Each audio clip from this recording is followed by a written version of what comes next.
God bless you, Master Ridley! Kilala ang Rome sa kanilang marangyang pamumuhay at malawak na impluwensya, ngunit may madilim na bahagi rin ito na puno ng brutal at kakaibang mga parusa. Ang mga parusang ito ay hindi lang para pigilan ang krimen, kundi para ipakita rin ang kapangyarihan at autoridad ng Estado. Mula sa pag-crucifix hanggang sa pagpapakain sa mabangis na hayop, ang mga paraan ng pagpaparusang ito ay ginawa para maghatid ng takot at panatilihin ang kaayusan sa bansa.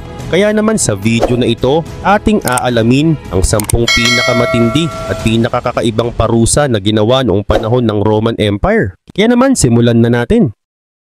Number 1. Crucifixion. Ang crucifixion ay isa sa mga pinakamalupit na uri ng parusang kamatayan na ginamit sa Roman Empire. Ito ay ginawa at ipinasatupad upang magdulot ng matinding paghihirap at kahihiyan para sa mga akusado. Ang proseso ng crucifixion ay nagsisimula sa paghahagupit o pagpapahirap sa biktima bago siya ipako sa isang kahoy na krus o poste.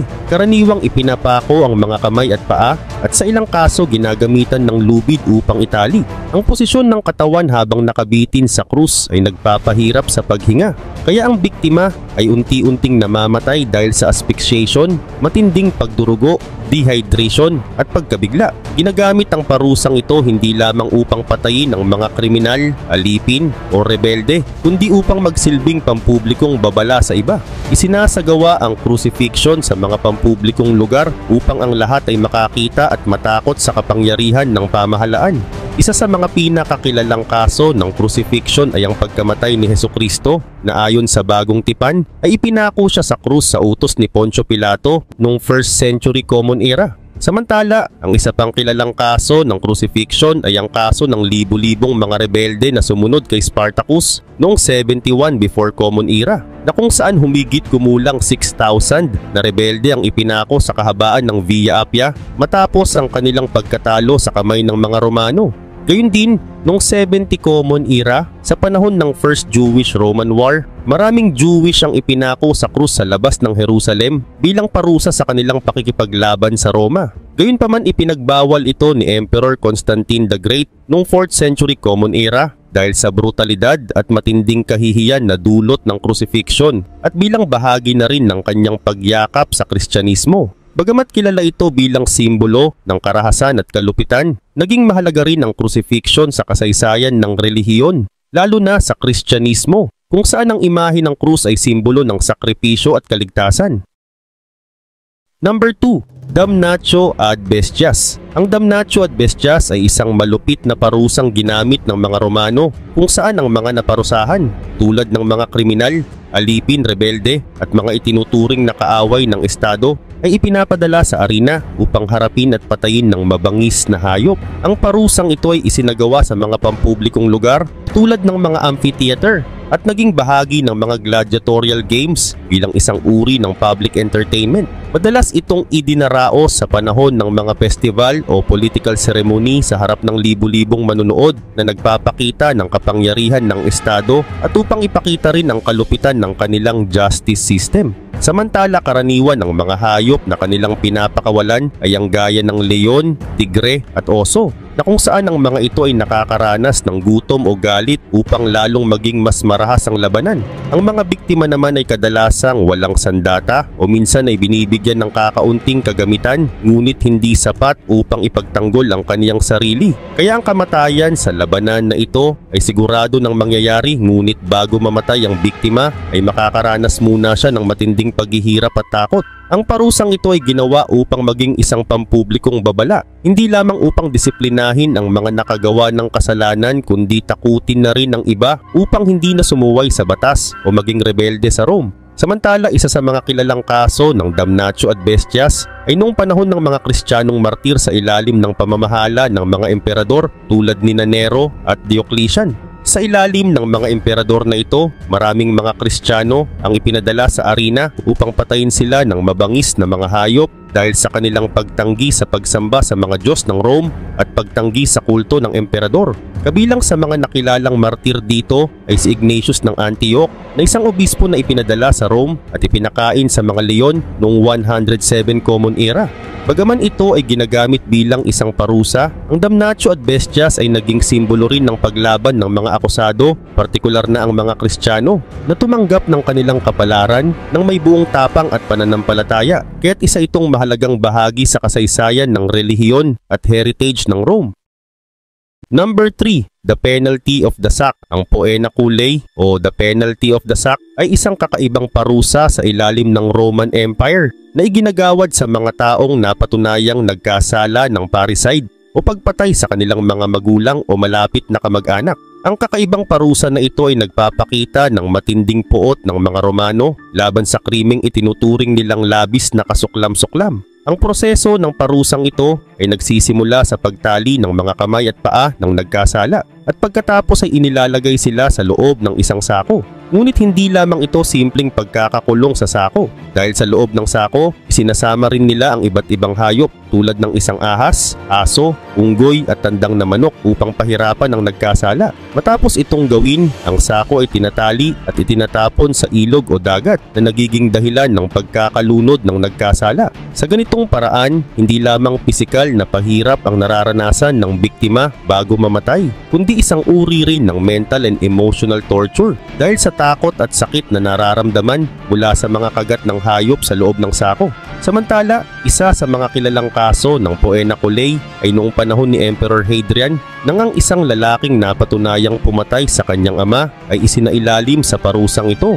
Gayunpaman, bago siya ipasok sa sako, ipinahawak sa kanya ang bangkay ng kanyang ama bilang bahagi ng isang ritual at may layunin na ipahiya ang nagkasala. Bukod pa rito, ang Poena Culei ay hindi lamang isang matinding parusa ng mga Romano, subalit ito rin ay nagpapakita ng kanilang malalim na pagrespeto sa kanilang pamilya, lalo na sa kanilang mga magulang na itinuturing nilang sagrado.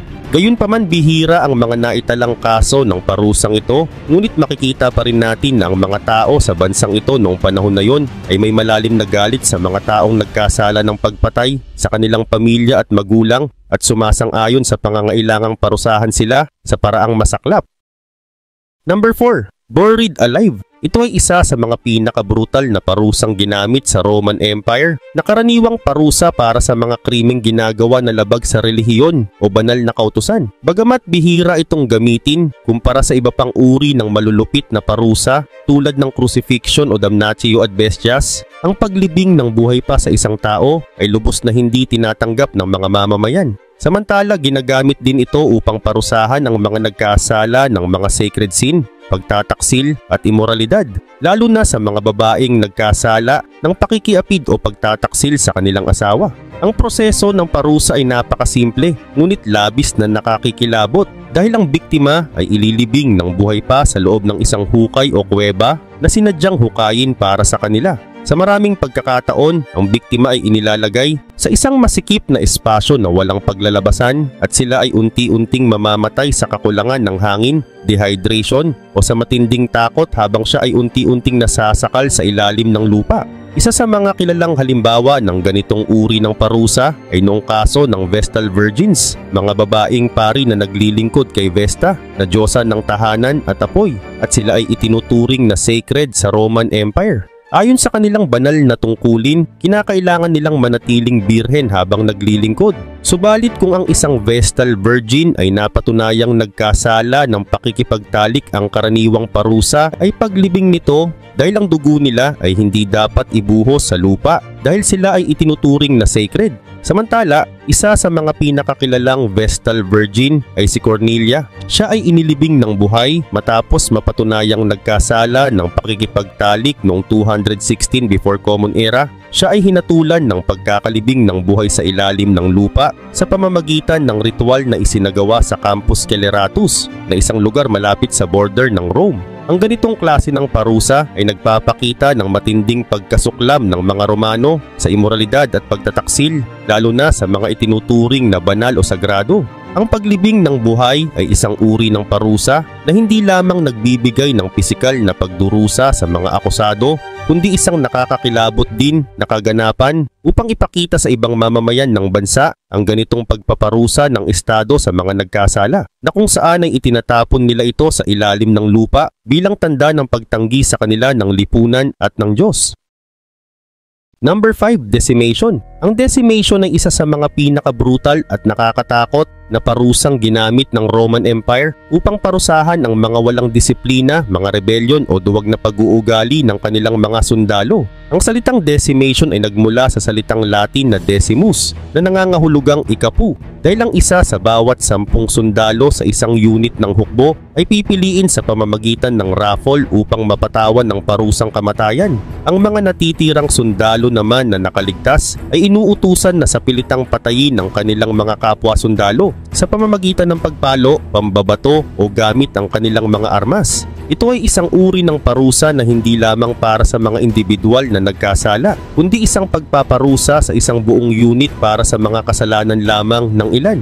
Layunin nito na palakasin ang kanilang disiplina, takutin ang iba mula sa paglabag sa mga kautusan, at upang makita rin nila ang hindi pagpaparaya ng mga Romanong opisyal sa mga kabiguan sa labanan at upang ipakita rin ang kanilang katapatan. Ang proseso ng decimation ay labis na malupit dahil wala silang pakialam sa kung ano ang pagkakasala ng isang sundalo, dahil kahit sino, walang pagkakaiba kung siya man ay nagpakita ng katapangan o hindi, ay maaaring mapili para hatulan ng kamatayan. Isa sa mga kilalang kaso ng decimation ay noong panahon ni Marcus Licinius Crassus, na isang Romanong general at politiko, na ipinatupad ito laban sa kanyang mga unit ng militar noong Third Servile War laban kay Spartacus. Dahil sa sunod-sunod na pagkatalo ng kanyang hukbo, siya ay nagpataw ng decimation sa ilang unit ng kanyang mga sundalo upang muling ipatupad ang disiplina at takot sa kanyang hukbo.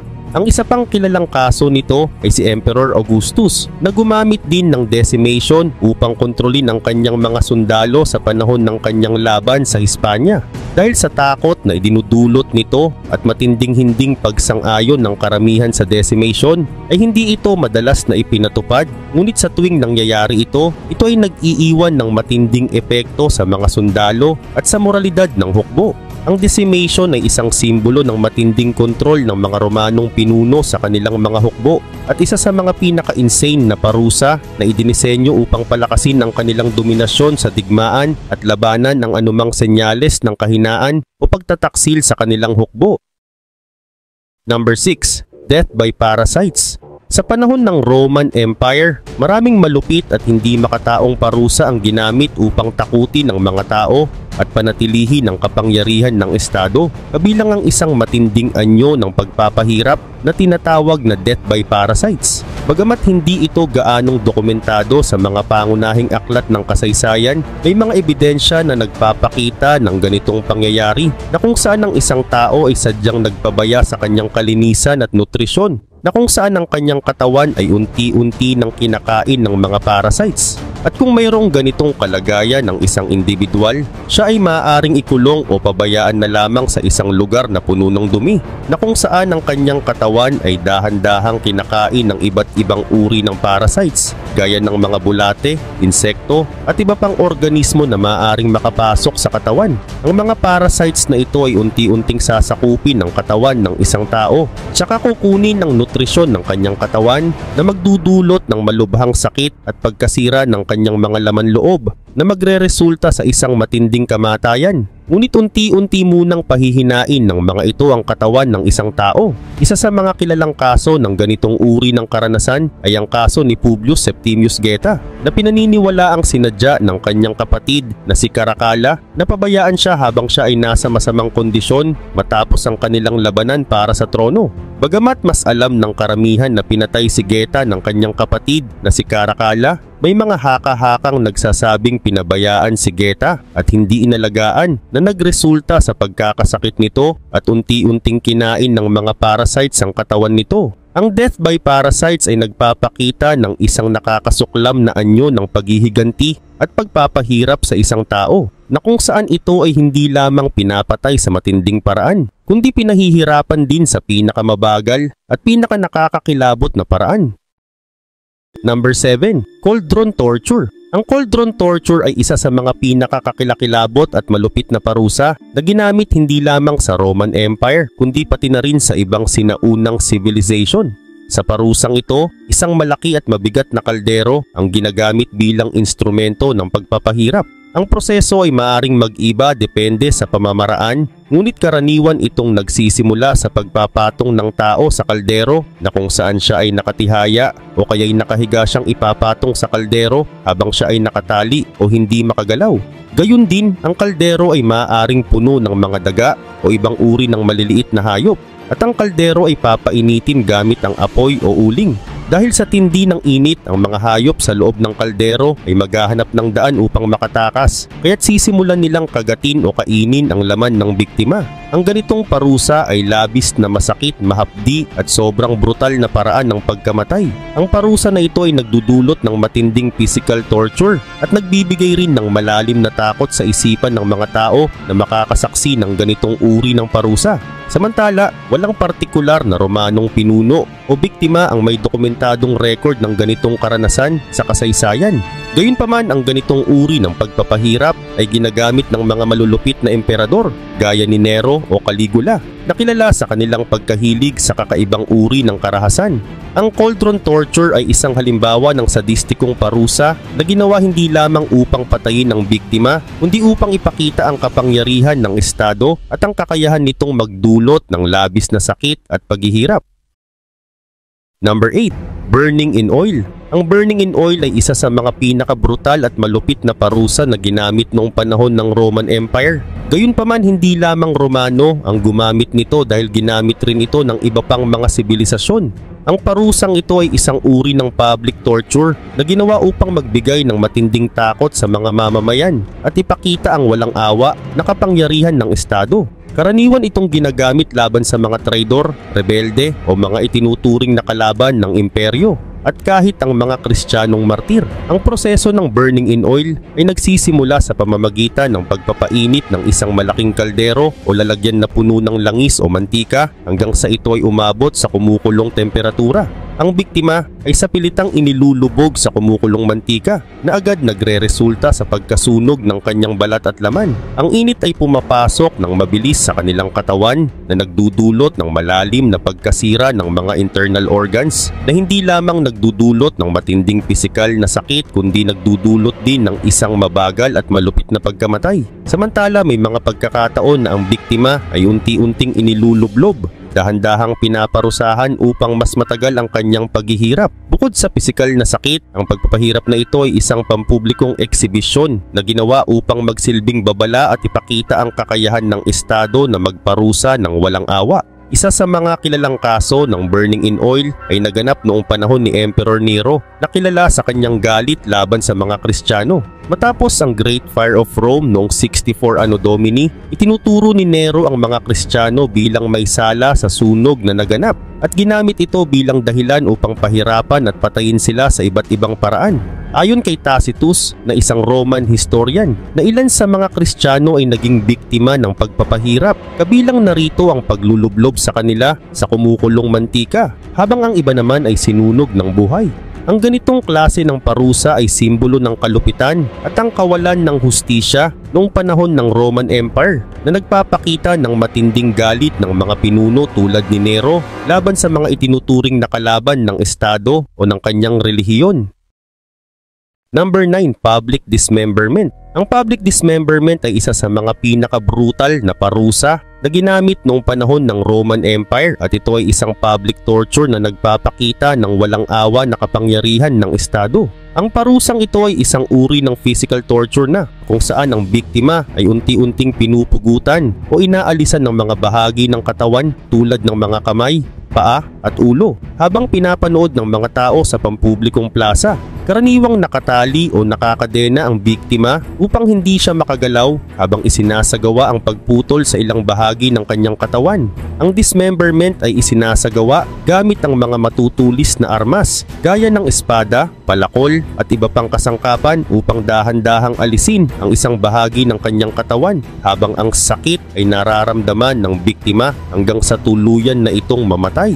Madalas ay ginagawa ito sa pampublikong lugar upang ang ganitong parusa ay magsilbing babala sa mga maaaring maghimagsik o magkasala laban sa imperyo. Samantala, ang pagkakaroon ng maraming tao habang ginagawa ang parusa ay bahagi ng layunin nito na mag-iwan ng takot sa publiko.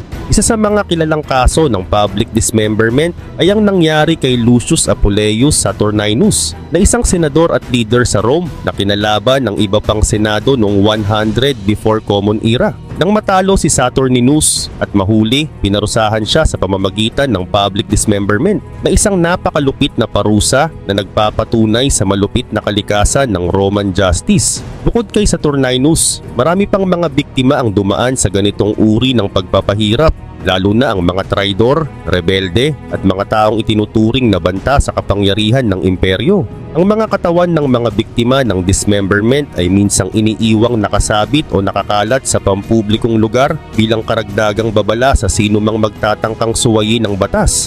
Ang Roman Empire ay kilala sa paggamit ng mga ganitong parusa upang panatilihin ang kontrol sa kanilang malawak na teritoryo at populasyon. Number 10. Strangulation. Ang strangulation ay isang anyo ng parusa na ginamit noong Roman Empire, na bagaman mas simple at hindi kasing brutal ng ibang parusang tulad ng crucifixion o dismemberment, ay nagpapakita pa rin ng matinding kalupitan at kapangyarihan ng Estado. Ang strangulation ay isinasagawa sa pamamagitan ng pagsakal sa leeg ng biktima hanggang siya ay mawalan ng malay at tuluyang mamatay dahil sa kakulangan ng hangin. Karaniwang ginagamitan ito ng lubid, ngunit madalas ay kamay at sasakalin ang akusado upang pigilan ng daloy ng kanyang hangin.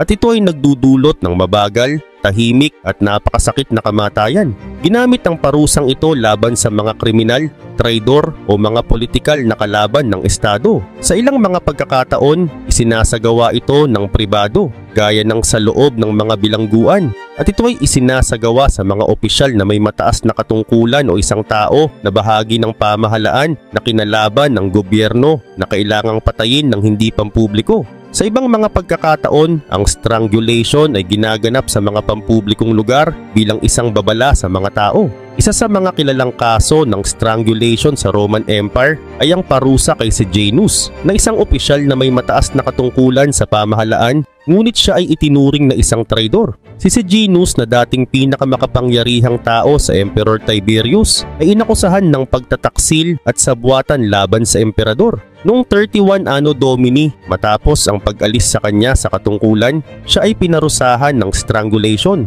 Ayon sa mga historian, si Sejanus ay nilitis, hinatulan ng kamatayan, tsaka nasakal hanggang sa mamatay. Matapos ang kanyang kamatayan, ang kanyang katawan ay pinagpira-piraso ng galit na mga tao. Ang strangulation ay hindi lamang isang pisikal na parusa, kundi isa rin itong simbolo ng kapangyarihan ng imperyo at ang kanilang kakayahan na wakasan ng buhay ng sinuman na magtataksil o kumakalaban sa kanila. Bukod pa rito, ginamit din ito sa mga babaeng kriminal tulad ni Livilla, ang pamangkin ni Emperor Tiberius, na pinatay sa pamamagitan ng strangulation dahil sa kanya ring pagtataksil. Noong panahon ng Roman Empire, ang strangulation ay isang paraan ng parusang hindi laging pampubliko, ngunit palaging ginagamit itong parusa para sa mga traidor o makasalanang politiko. Don't put that thing over my face. Don't put me in the dark. I was afraid of the dark. Ang death penalty o parusang kamatayan ay isa sa mga pinaka-kontrobersyal na parusa na ipinapataw sa mga nagkasala ng mabigat na krimen. Ang parusang ito ay itinuturing na pinakamatinding anyo ng parusa sapagkat tinatanggalan nito ng karapatan ng isang tao na mabuhay. Sa maraming bansa, ang death penalty ay ginagamit bilang paraan ng pagbibigay ng hustisya sa mga nagkasala ng mga krimen tulad ng pagpatay, terorismo at iba pang matitinding paglabag sa batas. Subalit maraming mga organisasyon at individual ang tumututol sa death penalty dahil sa mga isyu ng moralidad, karapatang pangtao at ang posibilidad ng paghatol sa mga inosenteng tao. Ang debate tungkol sa death penalty ay patuloy na umiinit, kung saan ang mga taga-suporta nito ay naniniwalang ito ay mabisang paraan ng pagbibigay ng hustisya at pagbabawas ng krimen. Samantalang ang mga tumututol naman dito ay nagsasabing ito ay hindi makatao. Kung kaya't sa video na ito ating aalamin kung paano ang proseso ng death penalty sa 15 bansa na ito. Kaya tara, simulan na natin. Number 1, Yemen. Ang Yemen ay isa sa mga bansa na nagpapatupad pa rin ng death penalty. Ang death penalty ay legal na parusa sa Yemen at karaniwang isinasagawa sa pamamagitan ng pagbaril. At kung minsan ang mga executions na ito ay isinasagawa rin sa publiko. Samantala, ang presidente ng Yemen lamang ang may kapangyarihan na magbigay ng clemency o pagpapatawad o awa sa mabigat na kaso at kailangan niya munang aprubahan ang lahat ng executions na ipinataw ng anumang korte bago ito isagawa. Sa mga nakaraang taon, lumawak ang paggamit ng death penalty sa Yemen, lalo na sa mga lugar na kontrolado ng Houthi rebel group na kilala sa kanilang malupit na pamamaraan ng pagpaparusa, kabilang ang crucifixion at stoning.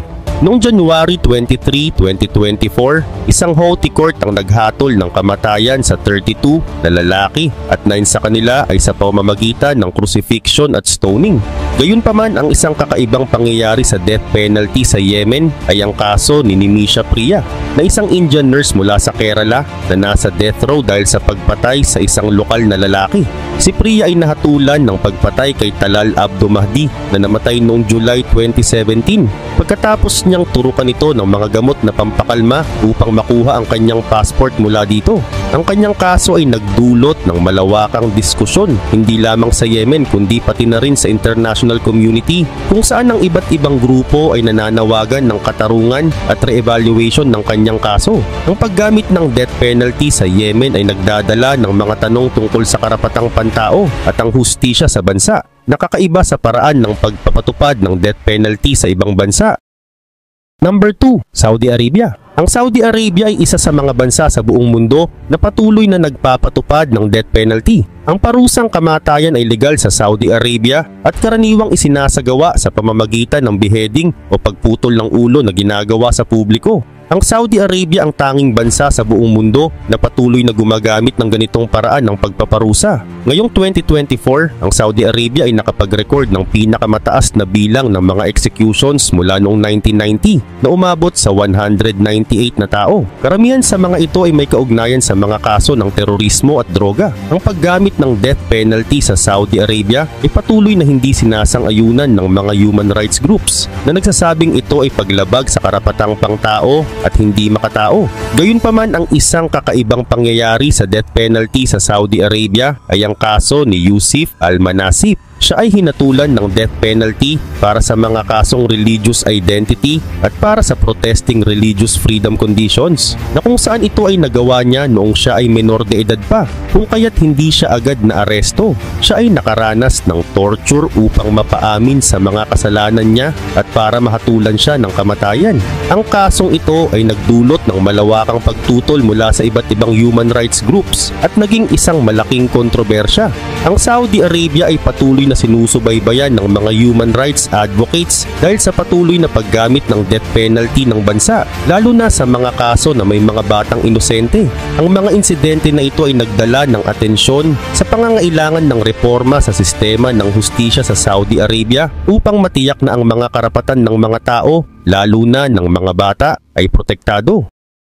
Number 3, United States. Ang United States ay isa sa mga bansa sa buong mundo na nagpapatupad pa rin ng death penalty, na kung saan ang 27 states nito, pati na rin ang federal na pamahalaan at ang militar ay gumagamit pa rin ng parusang ito. Ang mga krimen na maaaring humantong sa death penalty ay kinabibilangan ng mga mabibigat na paglabag sa batas tulad ng pagpatay at terorismo. Samantala, ang iba't ibang pamamaraan ng pagpapatupad ng death penalty sa bansa ay kabilang ang lethal injection, electrocution, gas chamber, hanging, at firing squad depende sa estado. Sa kabila ng legal na death penalty, may mga estado na nagpapatupad ng moratorium o pansamantalang pagtigil sa pagpapatupad nito, gaya ng mga estadong Oregon, California at Pennsylvania. Samantala, isa sa mga kakaibang pangyayari sa death penalty sa United States ay ang kaso ni Richard Tipton, James H. Rowan Jr. at Corey Johnson, na mga miyembro ng isang gang sa Richmond, Virginia, na nahatulan ng kamatayan noong February 1993 dahil sa serye ng kanilang mga pagpatay na may kaugnayan sa droga. Ang kanilang mga execution dates ay noong May 2006, ngunit na-delay dahil sa mga hamon sa pagproseso ng lethal injection. Ang kasong ito ay nagbigay diin sa mga komplikasyon at kontrobersya na kaakibat ng pagpapatupad ng death penalty sa United States. Number 4, Japan. Ang Japan ay isa sa mga bansa na nagpapatupad pa rin ng death penalty. Ang death penalty ay legal sa bansa at karaniwang ginagawa sa pamamagitan ng hanging o bitay. Ang paggamit ng death penalty sa Japan ay hindi sumasang-ayon ng mga human rights groups na nagsasabing ito ay paglabag sa karapatang pangtao. Samantala, ang isang kakaibang pangyayari sa death penalty sa Japan ay ang kaso ni Iwao Hakamada, na isang dating boksingero na isa sa mga pinakamatagal sa listahan ng death row sa buong mundo. Si Hakamada ay inakusahan ng pagpatay noong 1968 at naging death row prisoner for 46 years at noong September 26, 2024 ay formal na pinawalan ng sala ng korte ng Japan ang 88 years old na si Iwao Hakamada na maling hinatulan ng kamatayan noong 1968 dahil sa pagpatay sa kanyang dating amo at pamilya ng kanyang amo sa Shizuoka, Japan. Ang insidenteng ito ay nagdulot ng malawakang pagtutol mula sa iba't ibang human rights groups at nagbigay daan sa mga diskusyon tungkol sa pagpapatupad ng death penalty sa Japan. Gayunpaman, patuloy na nasa mata ng mga human rights advocates ang Japan dahil sa kanilang pananatiling paggamit ng death penalty, lalo na sa mga kaso na may mga inosenteng tao. Ang mga insidenteng ito ay nagdala ng atensyon sa pangangailangan ng reforma sa sistema ng hustisya sa Japan upang matiyak na ang mga karapatan ng mga tao ay protektado.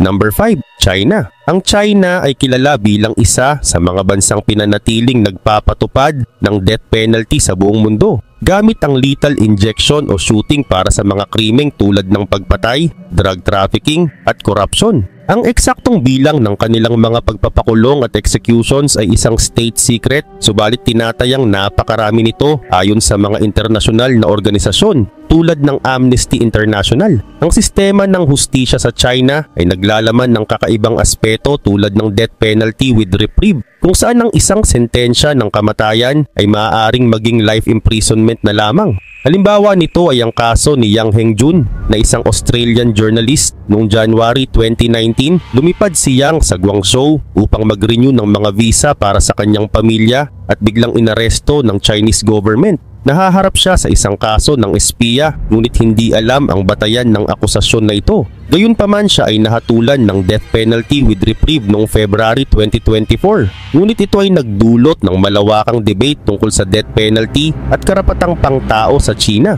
lalo na sa mga akusasyon na walang basehan. Ang kanyang kaso ay nagbigay diin sa mga kontrobersya at isyu ng human rights sa bansa na patuloy na binabantayan ng international community. Sa kabila ng matinding pagbatikos mula sa mga human rights organizations, nananatili ang paggamit ng death penalty sa China bilang isang mahalagang bahagi ng kanilang justice system. Number 6. Vietnam. Ang Vietnam ay isa sa mga bansa sa buong mundo na nagpapatupad pa rin ng death penalty. Legal ang death penalty sa Vietnam at karaniwang isinasagawa sa pamamagitan ng firing squad o bitay. Ang death penalty ay ipinapataw sa iba't ibang krimen tulad ng pagpatay, terorismo, droga at malalaking krimen sa ekonomiya gaya ng corruption. Samantala, ang isang halimbawa ng kaso sa death penalty sa Vietnam ay ang kaso ni Pham Thanh Nga, na isang abogado at human rights advocate na inakusahan ng pagpatay sa isang lokal na opisyal. Ang kanyang kaso ay nagdulot ng malawakang pagtutol mula sa iba't ibang human rights groups at nagbigay daan sa mga diskusyon tungkol sa pagpapatupad ng death penalty sa Vietnam. Ang insidenteng ito ay nagdala ng pansin sa pangangailangan ng reforma sa sistema ng hustisya sa Vietnam at nagtulak sa mga human rights advocates na ipanawagan ang pagbibigay diin sa karapatang pangtao. Gayunpaman, ang paggamit ng death penalty sa Vietnam ay patuloy na hindi sinasang-ayunan ng mga human rights groups na nagsasabing ito ay isang paglabag sa karapatang pangtao at hindi rin makatao, lalo na sa mga kaso na pinapatawan ng death penalty ang isang inosenteng tao. Ang insidenteng ito ay nagdala ng malawakang atensyon sa mga isyu ng hustisya at karapatang pangtao sa bansa. Number 7. Indonesia. Ang Indonesia ay isa sa mga bansa sa Asia na nagpapatuloy sa pagpapatupad ng death penalty para sa mga seryosong krimen tulad ng premeditated murder, drug trafficking at corruption. Ang mga sentensya ng mga nasa death row ay isinasagawa sa pamamagitan ng firing squad. Isang kilalang may kaso nito ay sina Fabianus Tibo, Domingos da Silva at Marinus Riwu, mga migrant na manggagawa mula sa Indonesia. Timor-Leste at Australia na nahatulan ng death penalty noong 2003 dahil sa pagpatay sa 3 sundalo ng Indonesian military. Ang kanilang kaso ay nagdulot ng malawakang pagtatalo tungkol sa karapatang pangtao. Isa pang kilala na may kaso ng death penalty ay sina Andrew Chan at Mayuran Sukumaran, mga miyembro ng Bali 9 na nahatulan ng kamatayan noong 2005 dahil sa pag-smuggle ng heroin na isang uri ng droga. Sa kabila ng international protest and appeals for mercy, sila ay binaril noong 2015. Ang mga kasong ito ay nagbigay diin sa mga issue ng human rights at legal processes sa Indonesia, na kung saan makikita kung paano ang death penalty sa bansang ito ay isang malaking kontrobersya na binabantayan ng international community. Number 8, Belarus. Ang Belarus ay ang nag-iisang bansa sa Europa na patuloy na nagpapatupad ng death penalty na kanilang ipinapataw para sa malubhang krimen tulad ng pagpatay at terorismo. Ang mga sentensya sa death row ay isinasagawa sa pamamagitan ng shooting. Isa sa mga kakaibang aspeto ng death penalty sa Belarus ay ang kaso ni Gennady Yakovitsky na akusado ng pagpatay sa kanyang partner. Sa bansang ito, ang mga preso sa death row ay hindi alam kung kailan sila papatayin at ang kanilang mga executions ay hindi nakikita ng publiko.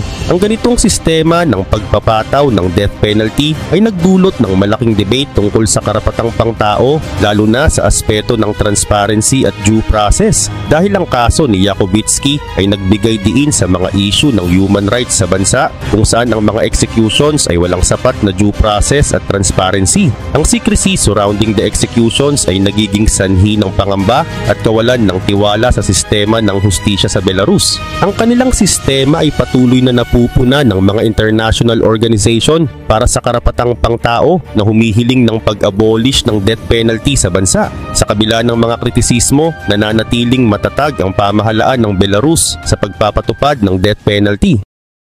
Number 9, Botswana. Ang Botswana ay isa sa mga bansa sa Africa na patuloy na nagpapatupad ng death penalty. Legal ang parusang kamatayan at karaniwang isinasagawa sa pamamagitan ng hanging o bitay. Ang death penalty ay ipinapataw para sa mga krimen tulad ng murder, terorismo at malalaking krimen sa ekonomiya. Sa mga nakaraang taon, kadalasan ay isang eksekusyon lamang per year ang nagaganap sa Botswana at ang mga executions ay karaniwang pinoproseso ng maraming taon at saka hihintayin ng hatol ng korte. Samantala, isang kaso ng death penalty sa Botswana ay ang kaso ni Mariette Bosch na isang South African immigrant na inakusahan ng pagpatay sa asawa ng kanyang kalaguyo o lover. Siya ay nahatulan noong 1999 at pinatay noong 2001 na siyang pang-apat na babae na naparusahan ng kamatayan matapos ang independence ng Botswana noong 1966. Ang kanyang kaso ay nagdulot ng malawakang pagtutol at naging isang malaking usapin tungkol sa death penalty sa bansa.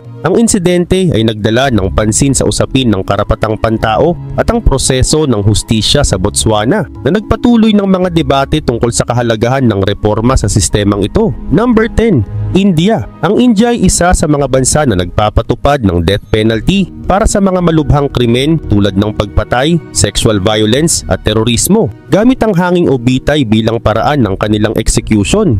Kilala ang kanilang sistema ng hustisya na nagbibigay ng death penalty bilang isang rarest of rare punishment, tulad ng sa landmark case na Bachan Singh versus State of Punjab noong 1980. Sa kasalukuyan, may humigit kumulang 561 na preso sa death row sa India. Samantala, isang kilalang kaso ng death penalty ay ang kay Jagmohan Singh na naging sentro ng kontrobersya dahil sa extrajudicial killing noong 1973 dahil sa pagpatay niya kay Chote Singh. Gayunpaman, ito ay itinuturing na kanyang nagawa dahil sa kanilang pagtatalo nito dati. Ang kaso ni Singh ay nagbigay diin sa mga isyu ng karapatang pantao at transparency ng kanyang kaso bago magpatupad ng death penalty.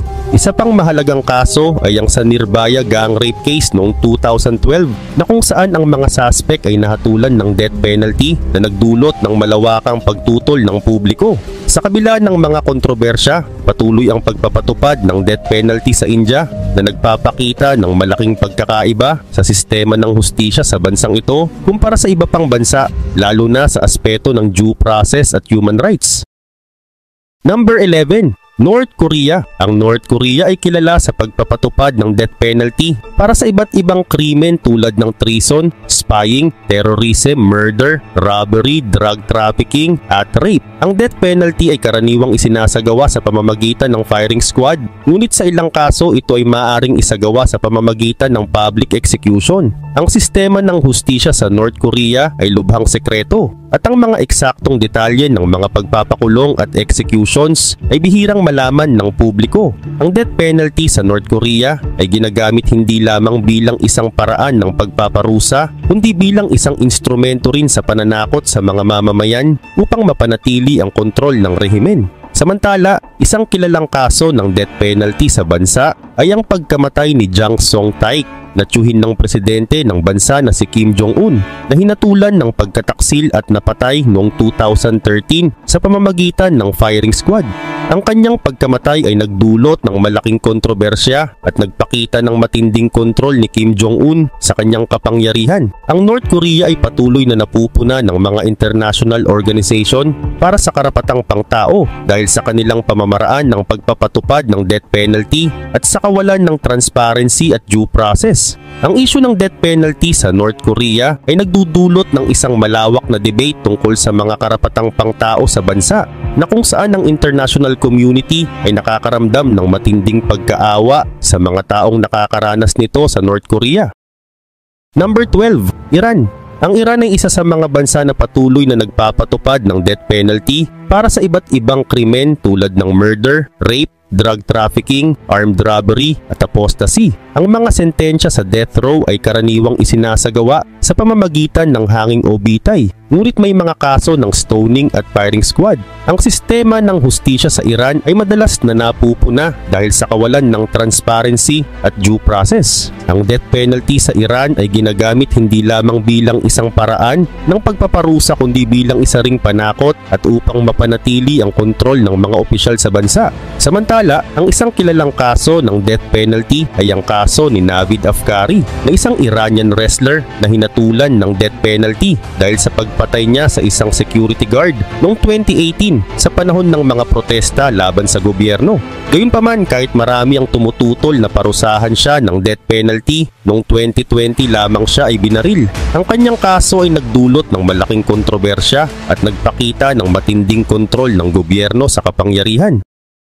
Number 13, Iraq. Ang Iraq ay isa sa mga bansa na nagpapatupad pa rin ng death penalty. Legal ang parusang kamatayan sa Iraq at karaniwang isinasagawa sa pamamagitan ng hanging o bitay. Ang death penalty ay ipinapataw sa iba't ibang krimen tulad ng treason, spying, terrorism, murder, robbery, drug trafficking at rape. Ngayong 2024, iniulat ng Iraq na pinalawak nila ang listahan ng mga krimen na maaaring mahatulan din ng death penalty mula 11 crimes lang. Ngunit ngayon ay umabot na ng 16, kabilang ang anti-state propaganda, illegal manufacturing at illicit use of weapons. Samantala, isinasagawa ang death penalty sa Iraq sa pamamagitan ng public executions upang magdulot ng takot sa publiko. Ayon sa isang ulat, mayroong 318 na lugar sa Iraq na ginagamit para sa public executions, kabilang ang mga ilog, bukid, pamilihan, paaralan at sports grounds. Ang mga public executions ay kadalasang isinasagawa sa harap ng maraming tao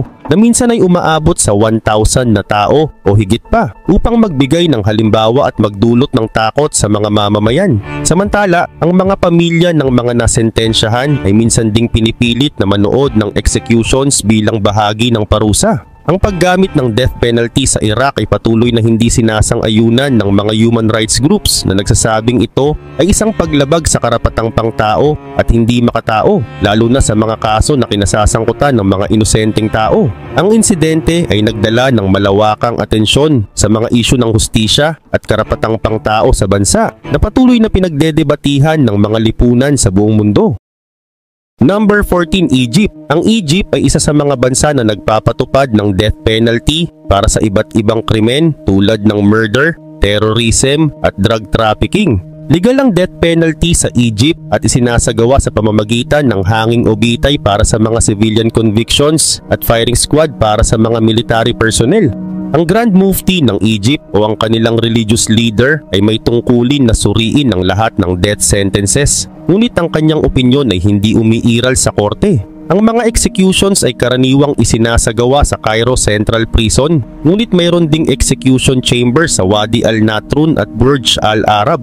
Ang isang kaso ng death penalty sa Egypt ay ang kaso ng Portside Stadium disaster noong 2012 na kung saan 21 na tao ang nahatulan ng kamatayan dahil sa kanilang partisipasyon sa isang mass attack na nagresulta sa pagkamatay ng 74 na tao. Gayunpaman, ang mga sentensya na ito ay nagbago sa retrial noong 2014 at ang bilang na lamang ng mga nahatulan ng kamatayan ay 11 na, kung saan 10 ang nabawas. Ang kasong ito ay nagdulot ng malaking kontrobersya at nagpakita ng iba't ibang reaksyon ng publiko tungkol sa death penalty sa bansa. Samantala, patuloy na pinupuna ng mga international organization ang death penalty ng bansa dahil sa mga karapatang pangtao na nilalabag at patuloy nilang ipinaglalaban ang pagsasaayos ng sistema ng hustisya sa Egypt. Sa kabila ng mga kritisismo, nananatiling matatag ang pagpapatupad ng death penalty sa bansa, kaya't ito ay nagiging sentro ng debate sa bansa.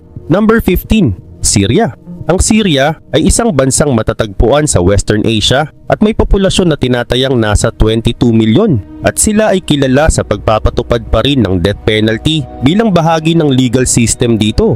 Ang death penalty ay ipinapataw para sa mga krimen tulad ng pagtraidor, espiya, terorismo, pagpatay at drug trafficking. Ang death penalty ay karaniwang isinasagawa sa pamamagitan ng bitay o firing squad, ngunit ang mga public executions ay bihira na. Sa ilalim ng pamumuno ni Bashar al-Assad, lalong naging importante ang paggamit ng death penalty laban sa mga itinuturing na kaaway ng Estado, lalo na noong Syrian Civil War na nagsimula noong 2011. Ang mga korte ay madalas na nagbibigay kaagad ng hatol, na kadalasan ay hindi sapat na nadedepensahan ng mga akusado ang kanilang sarili sa korte. Samantala, ang judicial system ng Syria ay pinaghalong secular at Islamic law. Gayunpaman, ang legal system ng Syria ay inakusahan ng mga human rights organizations tulad ng Amnesty International dahil sa hindi tamang proseso ng mga kaso, lalo na sa mga may kaugnayan sa politika at terorismo. Ang death penalty ay isa ring strategy ng pamahalaan laban sa mga rebelde at kalaban ng Estado upang mapanatili ang kapayapaan sa bansa. Ito na ang pinakamalupit na parusa na dinanas ng mga babae sa mundo. Sa mga hindi nakakaalam, hindi lang po mga lalaki ang nakaranas ng napakalulupit na parusa. Dahil maniwala ka man o hindi, pati mga babae ay nakakaranas ng ganyan. Kumbaga, walang exempted basta't nakagawa ka ng kasalanan.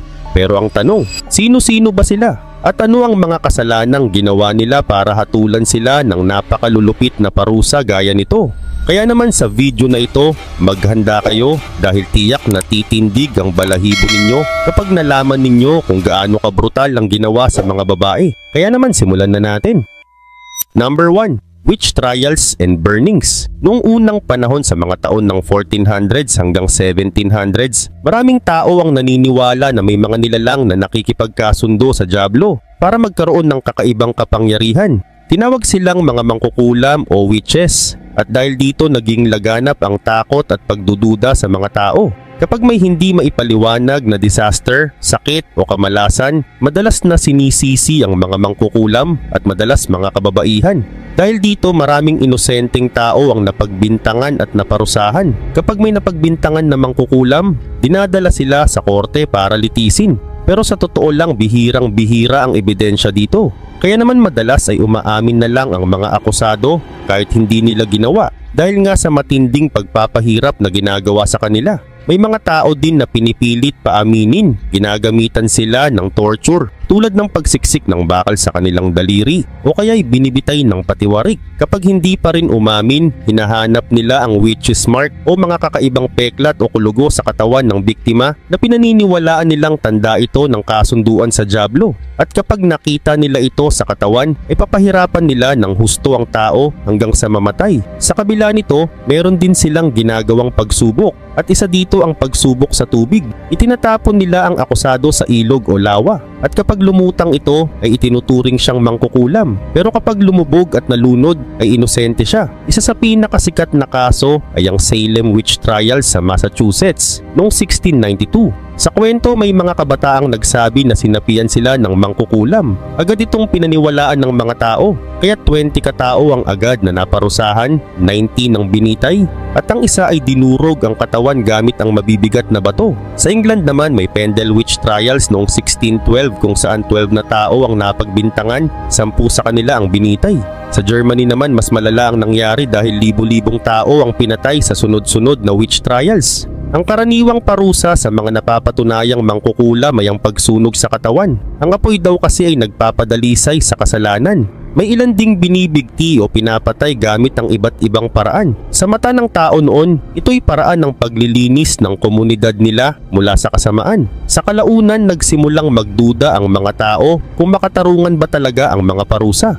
Noong panahon ng Enlightenment, naging uso ang paggamit ng makabagong teknolohiya at siyensya. Kaya naman unti-unti nang nawala ang paniniwala sa mga mangkukulam. At dahil dito tinanggal na rin ang mga batas laban sa pinagbibintangang mangkukulam at ang ending ay natigil na ang witch trials. Sa loob ng mahigit 3 siglo, tinatayang 40,000 hanggang 50,000 katao ang pinatay dahil sa akusasyong mangkukulam. Karamihan sa kanila ay mga kababaihan. Hanggang ngayon ito'y itinuturing na isa sa pinakamadilim na bahagi ng kasaysayan. Number 2, Scold's Bridal Branks. Noong panahon ng Middle Ages hanggang ika-17th century, isa sa mga kakaibang parusa na ginagamit para sa mga babae ay ang tinatawag na Scold's Bridle o Branks. Ito ay isang bakal na kasangkapang isinusuot sa ulo ng mga babaeng inaakusahan ng pagiging scold o madaldal, bastos o mahilig makipagtalo. Ang parusang ito ay karaniwang ginagamit sa Europa, partikular na sa England at Scotland. Ang Scold's Bridle ay parang helmet na gawa sa bakal. Sa loob nito may bakal na pirasong idinidiin sa dila ng babae upang hindi siya makapagsalita. Ang bakal na ito ay minsan matulis o magaspang, kaya't kapag nagsalita o gumalaw ang bibig ng babae, nasusugatan ng kanyang dila. Isinusuot ito sa babae para ipahiya sila. Kadalasang ipinaparada sila sa kalsada habang suot ang branks. Ang layunin nito ay ipakita sa komunidad na siya ay itinutuwid o itinatama dahil sa kanyang ugali. Ang mga babae na napaparusahan ng ganito ay karaniwang napagbintangan na masyadong malakas ang boses, mahilig magreklamo o hindi sumusunod sa mga standard na kilos ng isang babae noon. Ang lipunan noon kasi ay patriarkal o kalalakihan ang talagang namumuno, kaya't ang pagiging prangka o palaban ng isang babae ay itinuturing na masama. Madalas ding ginagamit ang parusang ito sa mga babaeng inaakusahang mahirap pakisamahan. Bukod sa sakit at kahihiyan, ang Scold's Bridle ay may mas malalim na epekto. Pinapakita nito kung paano pinipilit ng lipunan noon na patahimikin ang mga babae na kumukontra o hindi umaayon sa mga lalaki. Sa modernong panahon, ang paggamit ng Scold's Bridle ay itinuturing na isang simbolo ng kawalang katarungan sa mga kababaihan. Bagamat wala na ang ganitong uri ng parusa ngayon, nagsisilbing paalala pa din ng kasaysayang ito kung gaano kalupit ang parusa noon sa mga babaeng hindi sumusunod sa mga pamantayan ng lipunan. Isa itong halimbawa ng pang-aabuso at pagsupil sa karapatan ng mga kababaihan na magpahayag ng kanilang saloobin.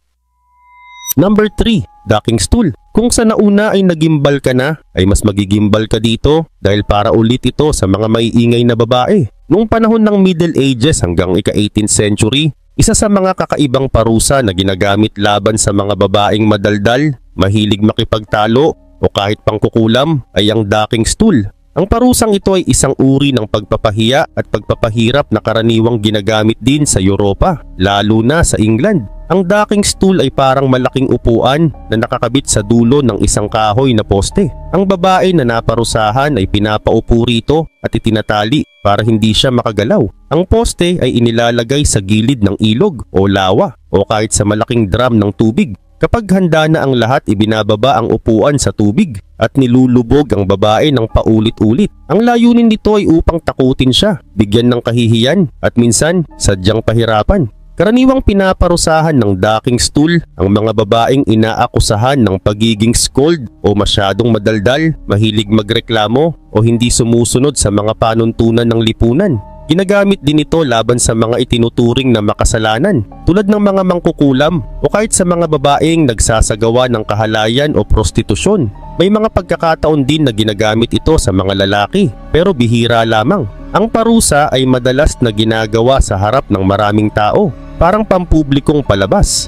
Layunin nitong ipahiya ang akusado at gawing halimbawa sa iba. Sa ibang pagkakataon naman, nagiging delikado ito dahil maaaring malunod ang biktima kung masyadong matagal siyang nilulubog. Nung dumating ang panahon ng Enlightenment, unti-unting nawala ang ganitong uri ng parusa. Napagtanto ng lipunan na ito'y hindi makatarungan at nakabatay lamang sa takot at maling paniniwala. Sa kasaysayan, ang ducking stool ay isang simbolo ng mapang-abusong sistema ng hustisya noong mga panahong iyon, lalo na laban sa kababaihan. Number 4. Foot binding. Ang foot binding ay isang tradisyonal na gawain sa China na nagsimula pa noong bandang ika-10th century at umabot pa hanggang ika-20th century. Sa prosesong ito, sinasadya nilang paliitin ang mga paa ng mga batang babae. Kadalasan nagsisimula sa edad 4 hanggang 9 years old. Ang layunin nito ay gawing maliit ang paa na tinatawag nilang lotus feet. Pero bakit nila ito ginagawa? Noon kasi pag maliit ang paa mo ay ito'y sumisimbolo ng kagandahan, kayamanan at pagiging kaakit-akit para sa mga kababaihan.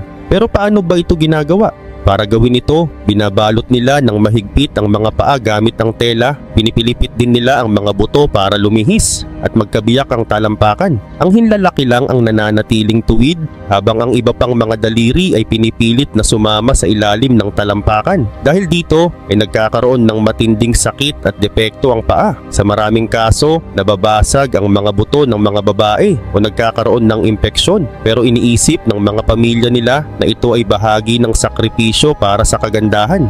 Noong panahon ng imperyo ng China, ang maliit na paa ay itinuturing na mahalaga sa pagpapakasal. Ang mga babae na may lotus feet ay mas madaling makahanap ng asawang may mataas na estado sa lipunan dahil sinisimbolo nito ang kanilang pagiging masunurin at marunong sa tradisyonal na paniniwala. Pero ang katotohanan, mahirap maglakad at normal na gumalaw ang mga babae na dumaan sa foot binding. Kadalasan, umaasa sila sa tulong ng iba o gumagamit sila madalas ng tungkod para makalakad. Noong dumating ang modernong panahon, unti-unting nawala ang foot binding dahil tinutulan na ito ng mga reformista bilang mapang-abuso at hindi makatao. At sa wakas pinatigil na ang tradisyon na ito noong 1912 nang ideklara itong illegal sa China. Pero sa katunayan ay may mga lugar pa din sa China ang nagpapatuloy nito. Ang foot binding ay itinuturing ngayon bilang simbolo ng operasyon sa kababaihan na nagpapakita kung paano ginagamit ang tradisyon para kontrolin ang katawan ng mga babae. Isa itong paalala na ang tunay na kagandahan ay hindi dapat nakabase sa pananakit o sakripisyo. Number 5. Stoning. Ang stoning o pagbato hanggang mamatay ay isang brutal na paraan ng parusa na ginamit noon sa iba't ibang bahagi ng mundo, lalo na sa gitnang silangan at ilang bahagi ng Asya at Afrika. Ang prosesong ito ay ginagawa bilang parusa sa mga itinuturing na mabibigat na kasalanan tulad ng pangangalunya, pagpatay o paglapastangan sa relihiyon. Ang parusang ito ay matagal ng bahagi ng tradisyon at relihiyosong batas, pero tinutulan na ito ngayon bilang hindi makatao. Noong panahon ng Biblia, nabanggit ang stoning bilang parusa sa iba't ibang kasalanan. Ayon sa lumang tipan na mababasa sa Leviticus chapter 20 verses 2 to 27 at Deuteronomy chapter 17 verses 2 to 7. Karaniwang pinaparusahan nito ang mga itinuturing na makasalanan sa harap ng komunidad at dito dapat lahat ng miyembro ng komunidad ay babato sa akusado at ito ay tanda ng pagkakaisa sa pagpapatupad ng hustisya. Sa Islam naman, ang stoning o tinatawag din na rajem ay bahagi ng tradisyonal na batas ng Sharia para sa mga kaso ng pangangalunya kung may malinaw na ebidensya. Gayunpaman, may mga bansa tulad ng Iran at Afghanistan noong 1900s at early 2000s na aktibong nagpapatupad ng parusang ito.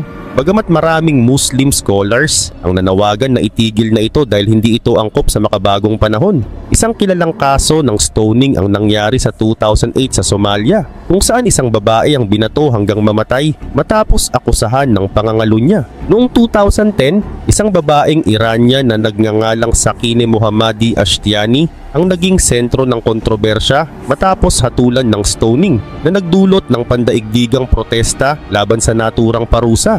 Ang proseso ng stoning ay sinadya upang maging mabagal at masakit ang pagkamatay.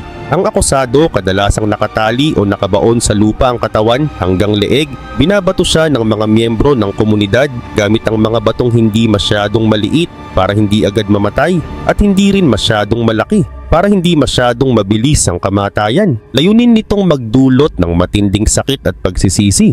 Ngayon, bagamat ipinagbabawal na sa maraming bansa ang stoning, mayroon pa ring mga lugar na lihim itong ginagawa.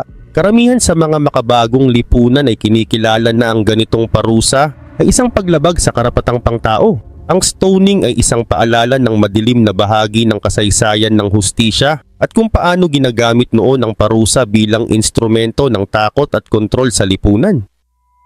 Number 6. Honor killings. Ang honor killings ay isang madilim at kontrobersyal na issue kung saan pinapatay ng isang miyembro ng pamilya ang kanilang sariling kamag-anak, kadalasan babae, upang mapanatili o maibalik ang karangalan ng pamilya. Ang ganitong mga pagpatay ay karaniwang nangyayari sa mga tradisyonal na lipunan sa gitnang silangan, Timog Asya at Hilagang Afrika, pero meron ding naiulat sa ibang bahagi ng mundo. Ginagawa ang honor killings kapag ang isang miyembro ng pamilya, lalo na ang babae, ay napagbintangan o napatunayang gumawa ng kahihiyan sa pamilya. Kasama rito ang mga bagay tulad ng pakikipagrelasyon sa hindi pinapayagang tao, pangangalunya o sexual activity ng kasal na, pag-iwas o pagtanggi sa arranged marriage, pagsuot ng mga damit na itinuturing na hindi angkop, pagtakas mula sa pamilya. Sa mga bansang tulad ng Pakistan, may mga kaso ng honor killings na naiulat kahit nitong 2020s. Halimbawa, noong 2016, ang social media influencer na si Kondil Balok ay pinatay ng kanyang sariling kapatid dahil sa kanyang nakakahiya umanong kilos sa social media. Sa India, ang honor killings ay may kaugnayan din sa caste system kung saan pinapatay ang mga magkasintahan na galing sa magkaibang caste bilang pagprotekta sa tradisyon. Kadalasan ang mga gumagawa ng honor killings ay mga lalaking miyembro ng pamilya tulad ng ama, kapatid o tiyuhin. Sa ibang kaso, pinagtutulungan ng buong pamilya ang pagpatay. Nakakagulat na sa ilang lipunan, ang ganitong mga gawa ay hindi lamang tinatanggap kundi kinikilala pang tama, kaya't bihira ang napaparusahan para rito. Maraming organisasyon sa buong mundo tulad ng United Nations ang kumukondena sa honor killings bilang paglabag sa karapatang pantao. Sa kabila ng global na kampanya laban dito, mahirap itong mawala dahil sa matibay na ugat nito sa kultura at tradisyon ng ilang komunidad. Sa modernong panahon, ang honor killings ay simbolo ng malupit na epekto ng sistema at kawalan ng paggalang sa karapatan ng kababaihan. Paalala ito na kailangang mas paigtingin ang edukasyon, batas at pag-unawa upang maprotektahan ang dignidad ng bawat tao, anuman ang kasarian. Number 7. Execution by sword or guillotine. Noong unang panahon, ang execution by sword at guillotine ay itinuturing na mga pangunahing paraan ng parusa sa kamatayan. Ginagamit ito bilang pampublikong palabas para sa pagpapakita ng kapangyarihan ng batas at pagpaparusa sa mga itinuturing na kriminal, traidor o kahit sino mang kalaban ng estado. Sa kabila ng pagiging brutal, ang mga pamamaraang ito ay inisip noon na mas maayos kumpara sa ibang uri ng parusa. Pero paano ba ito gawin? Kadalasan ang biktima ay luluhod habang ang berdugo ay hinahasa ang espada para isang mabilis na pagtagpas sa leeg. Pero hindi lahat ay nagiging maayos. May mga pagkakataon na hindi natatapos sa isang tagpas lang ang pagpatay, lalo na kung hindi bihasa ang berdugo, at ito ay nagiging sanhi ng matinding sakit at kahihiyan. Sa kabila nito, sa Japan naman ay meron ding ganitong proseso na tinatawag nilang seppuku o ritual na pagpapakamatay ng samurai.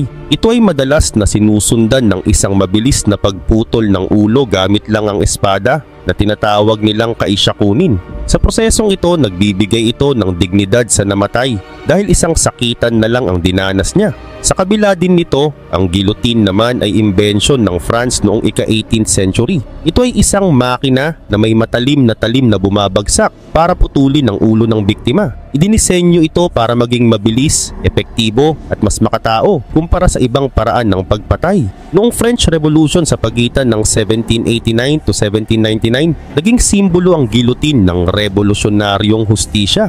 Naging sikat ito noon at madalas itong gamitin noon ni na King Louis XVI noong 1793 at ni Marie Antoinette naman noong parehong taon. Sa kasagsagan ng kanilang paghahari ay libu-libong tao ang binitay gamit ito. Ang guillotine ay itinuturing na pantay-pantay dahil ginagamit ito sa lahat ng klase ng tao, mayaman man o mahirap. Pero dahil sa sobrang dami ng mga pinatay, naging simbolo rin ito ng takot at kalupitan. Ang huling paggamit ng guillotine sa France ay noong 1977, bago tuluyang ipagbawal ang parusang kamatayan noong 1981. Bagamat wala na sa karamihan ng mga modernong bansa ang ganitong mga parusa, ang mga execution methods na ito ay naging bahagi ng kasaysayan at sinasalamin ang pagbabago ng pananaw ng tao tungkol sa hustisya at dignidad ng buhay. Ang mga pamamaraang ito ay paalala kung paano ginamit ang takot at kapangyarihan noon upang kontrolin ang lipunan. Number 8. Public flogging. Ang public flogging o pampublikong paghagupit ay isang karaniwang paraan ng parusa na ginagamit sa iba't ibang bahagi ng mundo. Ito ay ginagawa bilang kaparusahan para sa mga itinuturing na minor na kasalanan tulad ng pagnanakaw, pagsisinungaling o kahit paglabag sa moralidad, depende sa kultura o batas ng panahon. Ang layunin nito ay hindi lamang pahirapan ng tao, kundi ipahiya siya sa harap ng publiko bilang babala sa iba. Ang public flogging ay ginagawa sa pamamagitan ng paghampas o paghagupit sa katawan ng biktima gamit ang latigo, baston o anumang bagay na maaaring magdulot ng matinding sakit.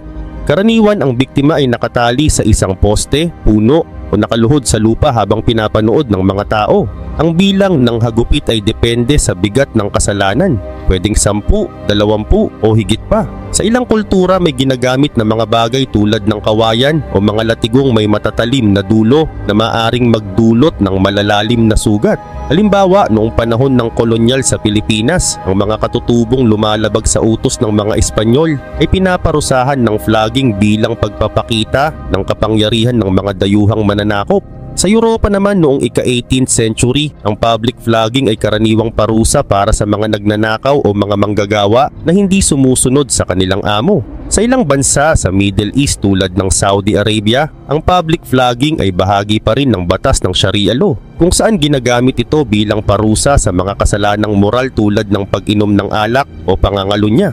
Halimbawa noong 2015 isang kaso sa Saudi Arabia, ang umani ng pandaigdigang pansin ng ang vlogger na si Raif Badawi ay hinatulan ng 1,000 hagupit dahil sa pag-insulto sa relihiyon. Bagamat epektibo noon sa pagpapatupad ng disiplina, ang public flogging ay kinukondena na ngayon sa karamihan ng mundo bilang hindi makatao at labag sa karapatang pantao. Ang mga sugat na dulot nito ay hindi lamang pisikal kundi pati emosyonal at psikolohikal, lalo na dahil sa kahihiyan na kasama nito sa modernong panahon.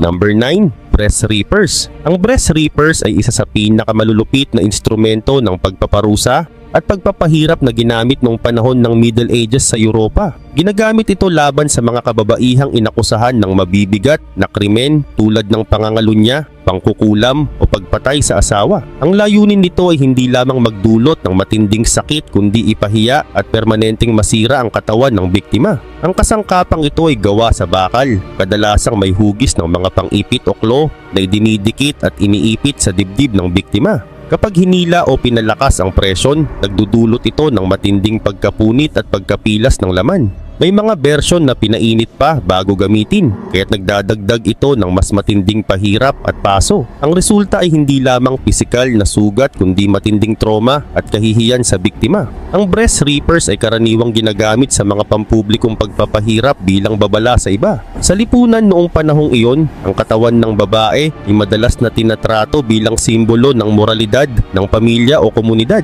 Kaya't ang mga ganitong parusa ay naglalayong linisin ang pangalan ng pamilya o ipakita ang kaparusahan sa mga itinuturing na makasalanan. Ang ganitong uri ng pagpapahirap ay pinapakita kung gaano kalupit ang sistema ng hustisya noong Middle Ages, lalo na sa kababaihan. Karaniwang pinaparusahan ng mga babae ng higit na mas brutal kaysa sa mga lalaki dahil sa paniniwalang ang kanilang mga kasalanan ay may mas mabigat na epekto sa moralidad ng lipunan. Sa kasalukuyan, ang breast reapers ay itinuturing na simbolo ng malupit na pagtrato sa kababaihan at paalala kung gaano kalayo na ang narating ng modernong hustisya sa pagrespeto sa karapatan at dignidad ng bawat isa. Ngunit ito rin ay isang babala na dapat manatiling mapagmatyag laban sa anumang uri ng pang-aabuso, lalo na sa mga kababaihan sa kahit anong anyo. Number 10, Iron Maiden. Ang Iron Maiden ay isa sa pinakakilalang instrumento ng pagpapahirap noong panahon ng Middle Ages. Bagamat may debate kung totoong ginamit ito o likha lamang ng imahinasyon noong mas modernong panahon. Ang kasangkapang ito ay isang malaking kabaong na gawa sa bakal na may mga matutulis na spike sa loob na idinisenyo para pahirapan at patayin ang biktima sa isang mabagal at masakit na paraan. Ang biktima ay inilalagay sa loob ng Iron Maiden at kapag isinara ang pinto, ang mga spike ay dahan-dahang tumutusok sa kanyang katawan. Ang posisyon ng mga spike ay maingat na inilagay upang makaiwas sa mga vital organs tulad ng puso o utak para hindi agad mamatay ang biktima. Dahil dito nagdudulot ito ng matinding sakit habang dahan-dahang nawawala ang dugo ng biktima. Minsan, iniiwang buhay ang biktima sa loob para mas matagal niyang maramdaman ang parusa na nagtatagal ng ilang oras o araw. Bagamat may kaunting ebidensya na ito ay ginamit talaga noong Middle Ages, naging tanyag ang Iron Maiden sa mga kwento noong ika-18 at ika-19th century bilang simbolo ng brutalidad ng makalumang hustisya. Ginamit din ito bilang propaganda para ipakita kung gaano kalupit ang mga sistema ng parusa noong nakaraan, lalo na sa Europa. Ang Iron Maiden ay konektado rin sa mga akusasyon ng heresy o pagtaliwas sa relihiyong Katoliko noong panahon ng Inquisition. Itinuturing din itong parusa para sa mga makasalanan na itinuturing ng simbahan na banta sa lipunan o pananampalataya. Sa modernong panahon, ang Iron Maiden ay hindi na ginagamit bilang tunay na instrumento ng parusa, kundi tinuturing na simbolo na lang ng takot, kalupitan at pagsupil sa mga karapatan ng tao. Maraming replika nito ang makikita sa mga museo at ito ay nagsisilbing paalala kung gaano kalupit ang mga sistema ng hustisya noon na hindi pinapahalagahan ang dignidad ng tao. Ang pinaka-brutal na parusa ng Wild West. Ang panahon ng Wild West ay kilala sa kawalan ng maayos na batas at kaayusan. Kaya't ang mga komunidad at tagapagpatupad ng batas ay napilitang gumamit ng mga mararahas at hindi karaniwang paraan para magbigay hustisya. Dahil limitado ang mga korte, bihirang may patas na paglilitis at ang kawalan ng legal na sistema ay nagre-resulta sa mga labis na parusa na madalas mas masahol pa kaysa sa orihinal na krimen ay nagdadala ng takot at kawalang katiyakan sa mga tao. Alamin natin ang ilan sa mga pinaka-brutal na parusa noong Wild West. Kaya naman tara, simulan na natin. Number 1. Hanging or lynching. Ang hanging o lynching sa Wild West ay mga uri ng brutal na parusa na ginagamit sa mga taong nasasangkot sa mga krimen. Sa panahon ng Wild West noong 19th century hanggang sa early 1900s, ang mga ganitong uri ng parusa ay madalas na ipinapataw ng mga mob o grupo ng mga tao, hindi ng mga autoridad, at kadalasang nagaganap sa mga bayan o lugar na walang sapat na gobyerno o legal na sistema. Ang lynching ay ang pagsasagawa ng isang grupo ng mga tao ng isang parusa sa isang akusado ng hindi dumadaan sa tamang proseso ng korte. Kadalasan, ang mga biktima ng lynching ay ipinapapatay ng mga mob na hindi naghihintay ng desisyon mula sa mga autoridad. Ang mga biktima ng lynching ay maaaring masaktan, pagpapalupig o kaya'y ipinapako sa puno, pinapalundag mula sa mataas na lugar, karaniwan ay mula sa isang puno, o pinapatay sa pamamagitan ng ibang mga brutal na pamamaraan. Sa maraming kaso, ang mga itim na tao at mga banyaga ang madalas na biktima ng lynching, kaya't ito ay isang simbolo ng racism at karahasan sa panahon ng Wild West. Ang hanging naman ay isang uri ng parusa na may kinalaman sa mga formal na pagbiti ng isang tao gamit ang isang lubid. Bagamat ito ay isang formal na parusa, maraming kaso sa Wild West ang nagtangkang gumamit ng hanging bilang isang instant na katarungan ng hindi dumadaan sa mga legal na pamamaraan. Karaniwan ay ipinapataw ito sa mga kriminal na nagnakaw o pumatay ng iba at ginagawa ito sa harap ng mga tao bilang isang pampublikong pagpaparusa at babala sa iba. Sa pangkalahatan, ang mga uri ng parusang ito ay nagpapakita ng kakulangan ng formal na legal na sistema at ang malupit na kalikasan ng batas sa panahon ng Wild West. Gayunpaman, may mga pagkakataon na ang mga tauhan ng batas tulad ng mga sheriff ay hindi kayang makontrol ang mga mobs o ang takot ng mga tao, kaya't nangyari ang ganitong mga aksyon.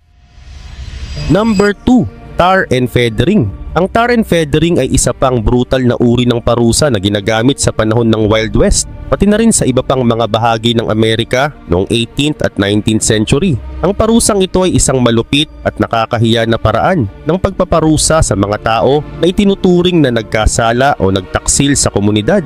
Ang tar and feathering ay isang pamamaraan ng pagpaparusa kung saan ang isang tao ay pinapahiran ng mainit na tar, isang madulas at malapot na materyal sa katawan, at pagkatapos ay tinatabunan ng mga balahibo o iba pang mga materyales tulad ng mga dumi ng hayop. Ang layunin ng tar and feathering ay hindi lamang ang pagpapahirap sa pisikal na katawan ng biktima, kundi pati na rin ang pagpapahiya at pag-alipusta sa kanila sa harap ng publiko. Sa Wild West, ang tar and feathering ay isang paraan ng mob justice kung saan ang isang grupo ng mga tao ang kumikilos upang magbigay ng parusa sa isang akusado nang hindi dumadaan sa mga formal na pamamaraan ng batas. Dahil sa kakulangan ng formal na sistema ng korte at mga autoridad sa mga liblib na lugar, ang mga komunidad ay kadalasang nag-take ng batas sa kanilang sariling mga kamay. Ang tar and feathering ay isang uri ng pisikal na pagpapahirap. Ang tar na ginamit ay maaaring magdulot ng malubhang pagkasunog at pagkasira ng balat, habang ang balahibo o dumi ay maaaring magdulot ng matinding mga impeksyon. Hindi lamang pisikal na sakit ang dulot nito, kundi pati na rin ang emosyonal at sosyal na pagkatalo. Bukod pa rito, ang biktima ay halos laging nilalarawan bilang isang outcast o taong hindi karapat-dapat sa komunidad. Ang tar and feathering ay madalas na ginagamit bilang isang uri ng mob justice na maaaring magresulta sa maling pagpaparusa sa mga hindi naman karapat-dapat o walang kasalanan. Number 3. Scalping. Ang scalping ay isang brutal na uri ng parusa at pang-aabuso na naganap sa panahon ng Wild West at iba pang mga bahagi ng Amerika, lalo na sa panahon ng mga labanang militar at laban ng mga katutubo sa mga mananakop. Ang scalping ay ang proseso ng pagtanggal ng balat mula sa scalp ng isang tao, kadalasang kasama ang buhok, at ito ay isang karaniwang anyo ng pagpapahirap, pagpapakita ng lakas, at paminsan-minsan ay isang anyo ng ganting aksyon. Karaniwan ang scalping ay isinasagawa pagkatapos ng pagkamatay ng biktima. Ang isang tao ay pinapatay muna bago tanggalin ang balat ng kanyang scalp. Ang scalp ay tinatanggal gamit ang matalim na kasangkapan tulad ng isang pangalis ng balat at kadalasang kasabay ng mga buhok. Ang buong scalp kabilang ang buhok ay inaalis mula sa ulo ng biktima. Ang mga scalps ay ipinapakita bilang simbolo ng tagumpay o karangalan. Sa mga digmaan, ang mga scalps ay maaaring ipakita upang makita ang lakas ng isang tribo o grupo. Ang scalping ay isang simbolo ng tagumpay sa digmaan. Para sa mga katutubong Amerikano, ang pagtatanggal ng scalps mula sa mga kalaban ay isang paraan upang ipakita ang lakas at kagitingan sa labanan. Sa ilang mga pagkakataon, ang mga scalps ay ginagampanan ng isang mahalagang papel sa mga gantimpala. Halimbawa, ang mga puok ng gobyerno o mga kolonyal na puwersa ay nagbigay ng gantimpala sa mga scalps ng mga katutubong Amerikano o kalaban na mga sundalo. Sa ilang mga kultura ng mga katutubo, ang scalping ay isang parangal sa kanilang mga yumaong kalaban, isang uri ng paggalang sa lakas ng kanilang mga kalaban. Gayun din, ang scalping ay minsan ding isang paraan ng pagpaparusa at pagpapahirap sa mga tao sa pamamagitan ng pagbibigay ng isang mabisang mensahe sa kalaban, tulad ng pagpapakita ng matinding karahasan at kabangisan. Ngayon, ang scalping ay itinuturing na isang barbarikong gawain at isang bahagi ng madilim na kasaysayan ng Wild West. Ang mga aktibidad na may kinalaman sa scalping, lalo na ang mga isinasagawa bilang bahagi ng mga brutal na pag-aaway o pang-aabuso, ay kinokondena ng kasaysayan at ng modernong lipunan bilang hindi makatao at masalimuot. Number 4. Branding. Ang branding ay ang proseso ng paggamit ng isang mainit na bakal o metal upang mag-iwan ng marka sa balat ng isang tao. Ang marka ay karaniwang naglalaman ng isang simbolo, letra o disenyo na nagpapakita ng kasalanan o pagkakasala ng isang tao. Ang bakal na ginagamit sa branding ay pinapainitan sa apoy hanggang sa maging red hot at pagkatapos ay ito ay ipinapahid sa balat ng biktima upang mag-iwan ng isang permanenteng marka. Ang branding ay karaniwang ginagamit upang parusahan ng mga kriminal. Halimbawa, ang mga nagnakaw, pumatay o nangurakot ay maaaring i-brand bilang tanda ng kanilang krimen. Ang marka ay nagsisilbing babala sa iba at nagsisilbing patunay ng pagkakasala ng tao. Ang mga taong binranding ay madalas na nahihirapan na magsimula muli ng isang bagong buhay. dahil ang marka ay hindi matanggal at ito ay nagsisilbing tanda ng kanilang nakaraan. Dahil dito nagiging madali silang makilala at maiwasan ng mga tao. Ang branding ay isang paraan ng pagsunod sa mga patakaran at batas ng komunidad. Ito ay nagpapakita ng kapangyarihan ng mga autoridad na magbigay ng parusa at kontrolin ng mga kilos ng mga tao. Sa mga lugar kung saan mahirap o hindi paganap ang sistema ng hustisya, ang mga tao ay kumikilos upang magbigay ng katarungan sa pamamagitan ng branding bilang isang paraan ng mob justice. Sa ganitong mga kaso, ang mga tao o grupo ng tao ay nagbibigay ng parusa sa isang individual nang walang pag-apruba mula sa mga formal na autoridad. Ang mga marka ay maaaring magpakita ng mga lihim na simbolo o letra upang tukuyin ang krimen ng tao. Halimbawa, ang S ay maaaring tumukoy sa isang magnanakaw o kaya ay M para sa isang mamamatay tao. Ang branding ay ginagamit din sa ilang pagkakataon bilang isang paraan ng paghihiganti.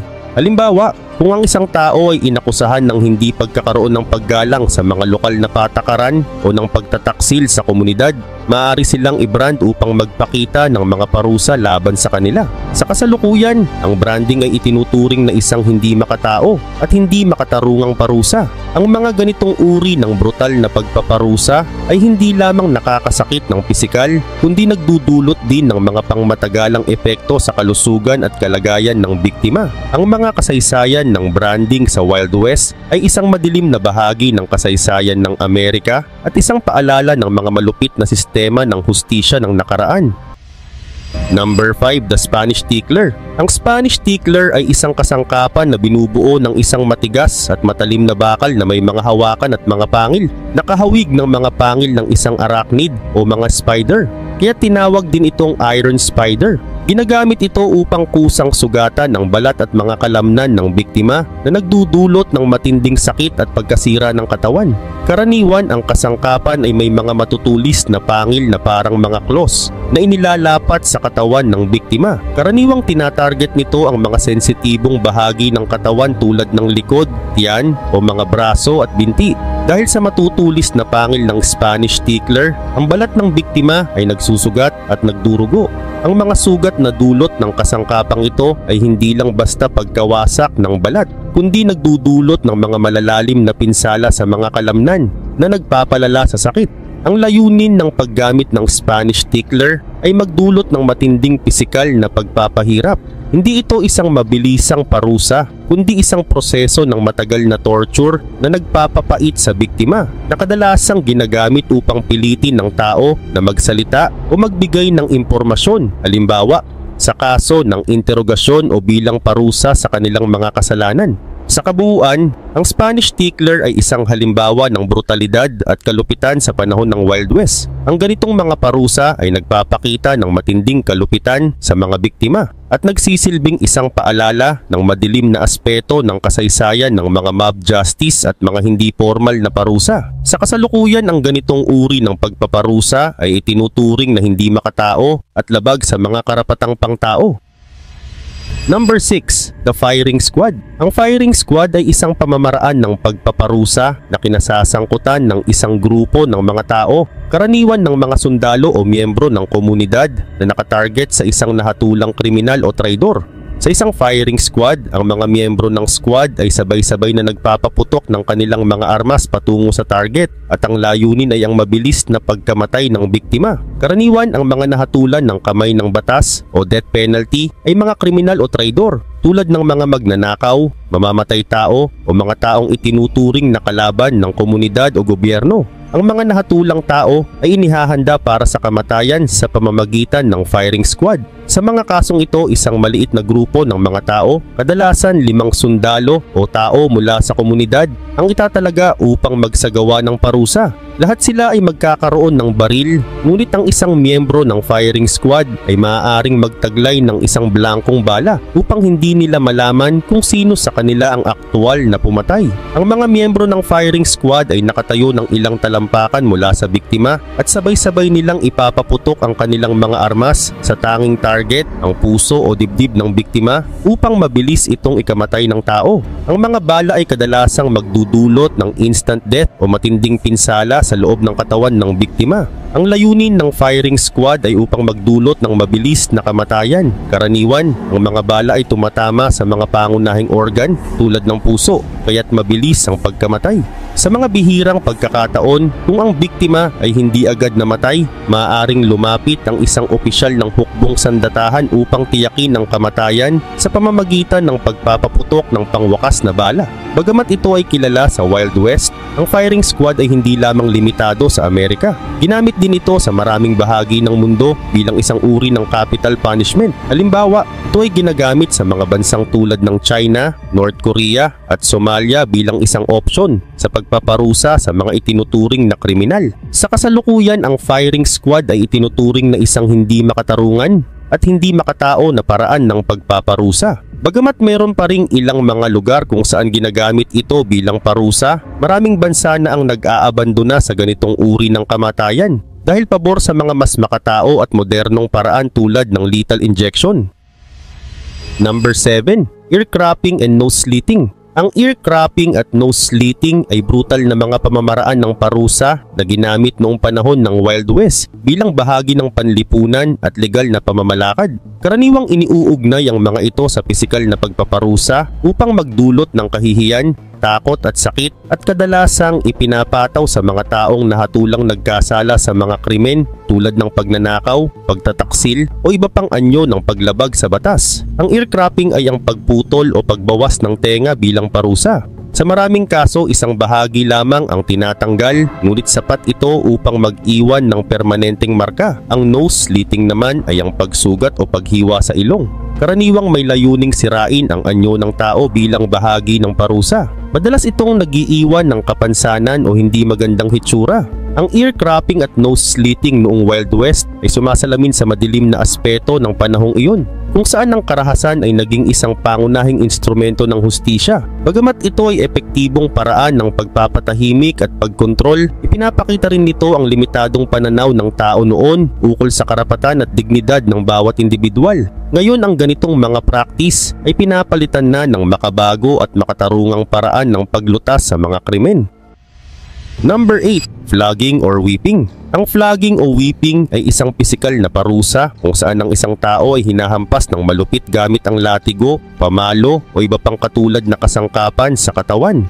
Karaniwang tinatarget ang likod, mga kamay at mga binti ng biktima, at ang layunin ng parusang ito ay magdulot ng matinding sakit at mapahiya ang biktima sa mata ng publiko. Ang parusang ito ay madalas na ginagamit sa mga krimen na hindi umaabot sa mabigat na kasalanan tulad ng pagnanakaw, pagtataksil at mga maliit na krimen na walang malupit na parusa tulad ng kamatayan. Ang mga hampas mula sa latigo ay maaring magdulot ng malalim na sugat sa katawan, pati na rin ng malubhang pagdurugo.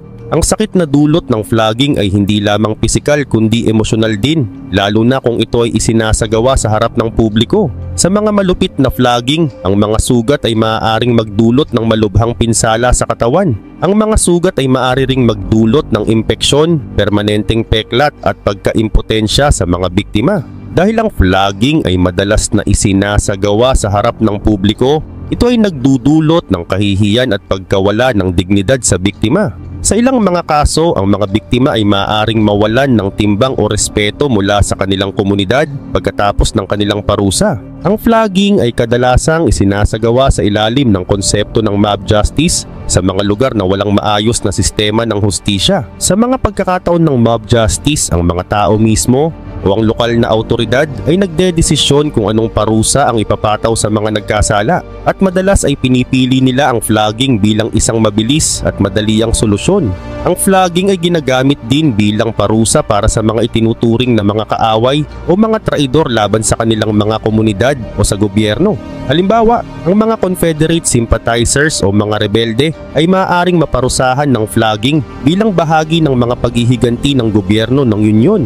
Ang flogging ay minsan ginagamit bilang parusa sa mga sundalo na nagkasala ng mga pagkakamali tulad ng pagtakas mula sa labanan o pagsuway sa mga utos pati na rin sa mga manggagawa o mga taong hindi sumunod sa mga lokal na regulasyon. Sa kasalukuyan, ang flogging or whipping ay itinuturing na isang hindi makatarungan at makataong pamamaraan ng pagpaparusa. Sa mga modernong sistema ng hustisya, ang mga ganitong brutal na parusa ay itinuturing na isang paglabag sa mga karapatang pangtao at hindi naaayon sa makatarungang proseso. Number 9. The stake. Ang the stake ay isang brutal na parusa na ginamit sa panahon ng Wild West, kung saan ang isang tao ay itinatali sa isang post o stake at iniiwan upang mamatay, madalas sa pamamagitan ng sunog, hanggat ang katawan ng biktima ay hindi na kayang magbago o magpagaling.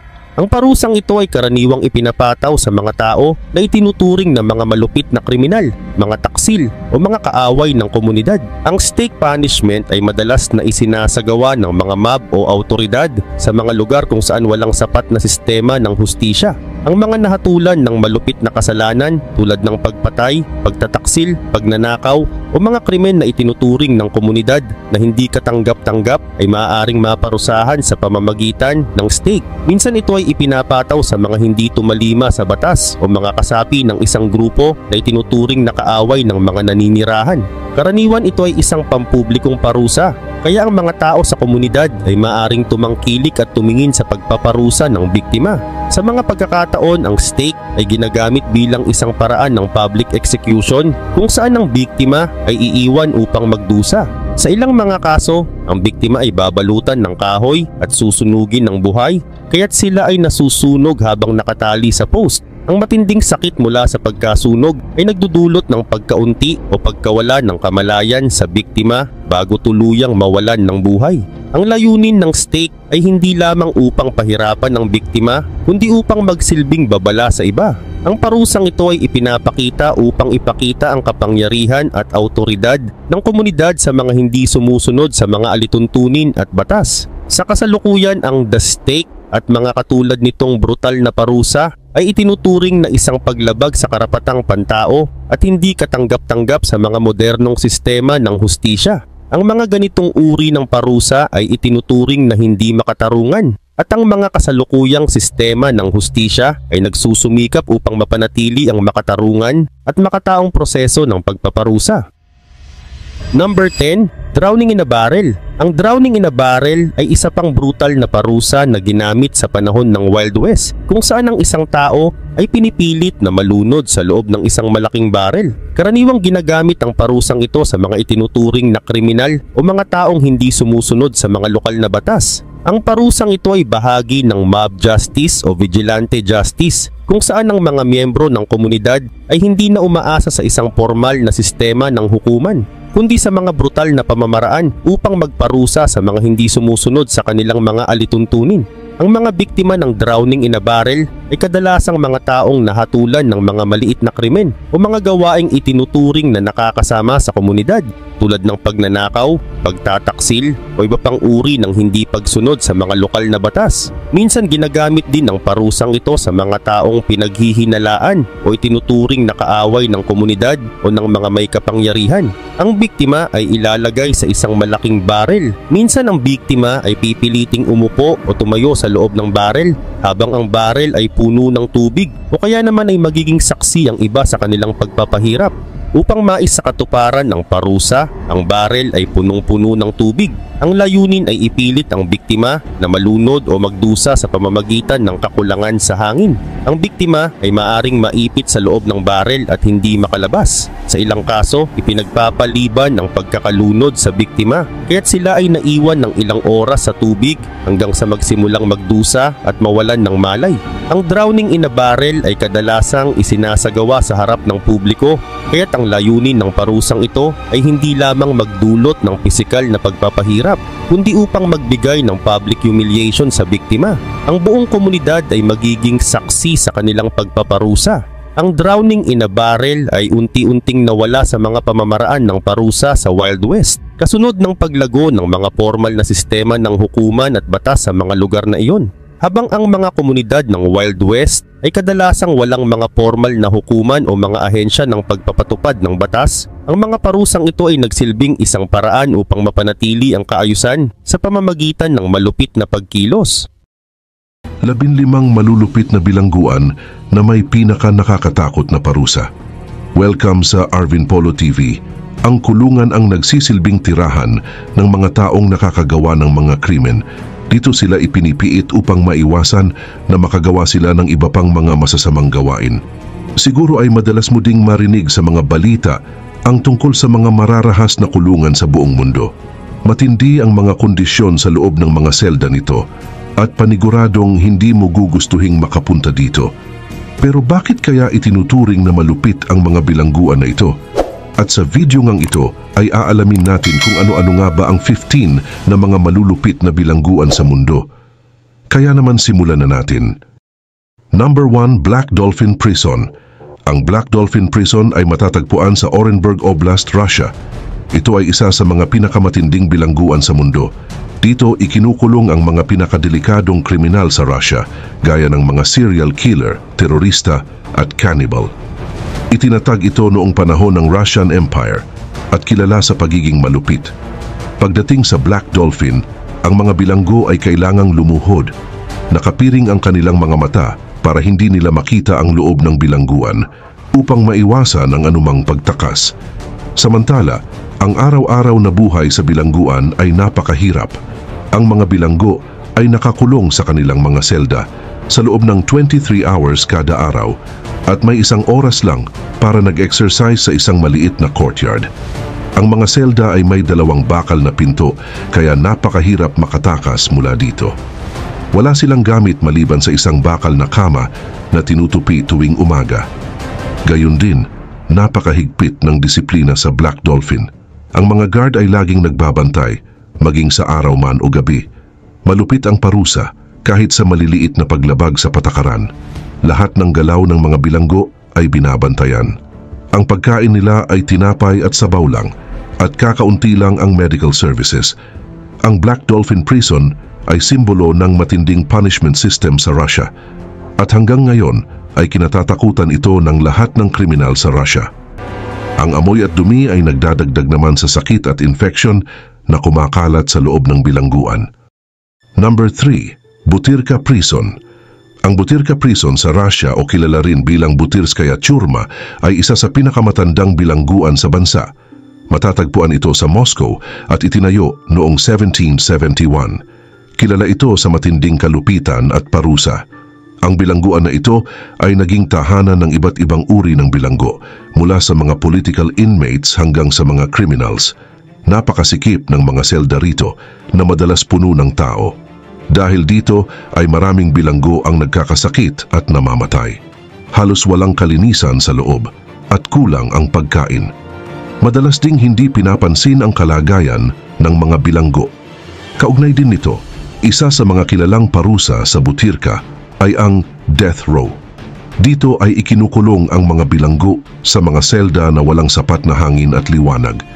Dinisenyo ang mga selda na ito para pahirapan ang mga bilanggo, kaya madalas silang nasisiraan ng bait at nagkakaroon ng depresyon. Karaniwang ginagamit ang torture para pahirapan ang mga bilanggo at makakuha ng impormasyon. Madalas ding binubugbog at sinasaktan ng mga bantay ang mga bilanggo. Karagdagan pa rito, ang pag-iisa sa selda ng walang komunikasyon ay isa pang paraan ng pagpapahirap. At dahil sa kawalan ng sapat na pag-aalaga, ay nagkakasakit sila ng malubha. Maraming kwento ng paghihirap at kalupitan ang kasaysayan ng Butyrka. Maraming kilalang political inmates tulad nina Alexander Solzhenitsyn at Mikhail Khodorkovsky ang nabilanggo dito. Ang kanilang mga karanasan ay nagpakita ng masamang kalagayan sa loob ng Butyrka at naging simbolo ng paglabag sa karapatang pantao sa Russia. Number 4, Petak Island Prison. Ang Petak Island Prison o kilala rin bilang Petak Island Correctional Facility ay isa sa mga pinakamarahas na kulungan sa buong mundo. Matatagpuan ito sa loob ng White Lake sa northern part ng Russia. Kilala ito sa sobrang lupit at napakahirap na kondisyon ng pamumuhay sa loob nito. Itinatag ito noong panahon ng Soviet Union at patuloy itong ginagamit para sa mga pinakamapanganib na kriminal sa bansa. Ginawa ang Petak Island Prison para maging imposible na may makatakas na preso mula dito. Napapalibutan ito ng malamig at malalim na tubig ng White Lake na nagsisilbing natural na hadlang sa pagtakas. Binubuo ang kulungan ng ilang maliit na gusali na may makakapal na pader at metal fence. Madalas ikulong ang mga preso sa maliliit na selda na halos walang kasangkapan, at kadalasan ay 2 o 3 preso ang nagsisiksikan sa isang selda na halos kasing laki lang ng isang cabinet. Puno ng paghihirap ang buhay sa Petak Island Prison. Halos walang kalayaan ang mga preso at kaunti lang ang oras na ginugugol nila sa labas ng kanilang mga selda. Ang pagkain ay kadalasang hindi sapat at binubuo lang ng tinapay at tubig. Hindi rin maganda ang kalagayan ng kalusugan dito at maraming preso ang nagkakasakit dahil sa kakulangan ng tamang pangangalaga at kalinisan. Number 5. Bangkwang Central Prison. Ang Bangkwang Central Prison na nasa Nonthaburi, Thailand ay kilala bilang isa sa pinakamalupit na bilangguan sa mundo. Tinatawag din itong Bangkok Hilton. Dito ikinukulong ang mga preso na may mabibigat na parusa, lalo na ang mga nasa death row. Itinatag ito noong 1933 at may capacity na higit sa 4,000 inmates. Sa loob ng Bangkwang ay sobrang hirap ng kalagayan. Madalas kulang sa pagkain at tubig ang mga preso at kulang din ang medical services. Siksikan ang mga selda at hindi maganda ang ventilation kaya mabilis kumalat ang mga sakit. Ang mga bagong preso ay kailangang magsuot ng bakal na posas sa kanilang mga paa sa loob ng 3 buwan o higit pa bilang parusa at para din sa seguridad. Maliban dito, ang Bangkwang ay kilala rin sa pagpapatupad ng death penalty. Ang mga preso na hinatulan ng kamatayan ay inilalagay sa death row kung saan sila naghihintay ng kanilang huling araw. Simula noong 2003, ang paraan ng pagbitay ay lethal injection. Ang paghihintay para sa pagbitay ay nagdudulot ng matinding takot at hirap sa isip ng mga bilanggo. Araw-araw na pakikibaka ang nararanasan sa Bangkwang. Kailangan magtrabaho ng mga preso para kumita ng kaunting pera na pambili ng dagdag na pagkain o mga basic needs nila. Laganap din ang suhol at corruption kung saan ang mga mayayamang preso ay nakakakuha ng mas magandang kalagayan habang ang mga walang pera ay patuloy na naghihirap. Kilala rin ang mga gwardya sa kanilang malupit na pagtrato sa mga preso at ang anumang paglabag sa mga patakaran ay maaaring humantong sa matinding parusa tulad ng pambubugbog. Number 6. La Modelo. La Modelo ay isang bilangguan sa Bogota, Colombia na kilala sa buong mundo dahil sa malupit na kalagayan at mga nakakatakot na parusa dito. Itinayo ito noong 1950s para lamang sa 2,000 na mga bilanggo, ngunit ngayon ay sobra na ang dami ng mga bilanggo kung kaya't naging mas mahirap ang kanilang kalagayan. Sa La Modelo, ang mga bilanggo mismo ang namamahala sa loob. Bagaman may mga opisyal na bantay, ang mga gang pa rin ang may kontrol. Araw-araw ay may karahasan at maraming bilanggo ang nasasaktan o namamatay dahil dito. Bukod pa rito, madalas ding kulang ang pagkain at tubig sa La Modelo. Mahina rin ang mga medical facilities kung kaya't madali para sa mga bilanggo na magkasakit.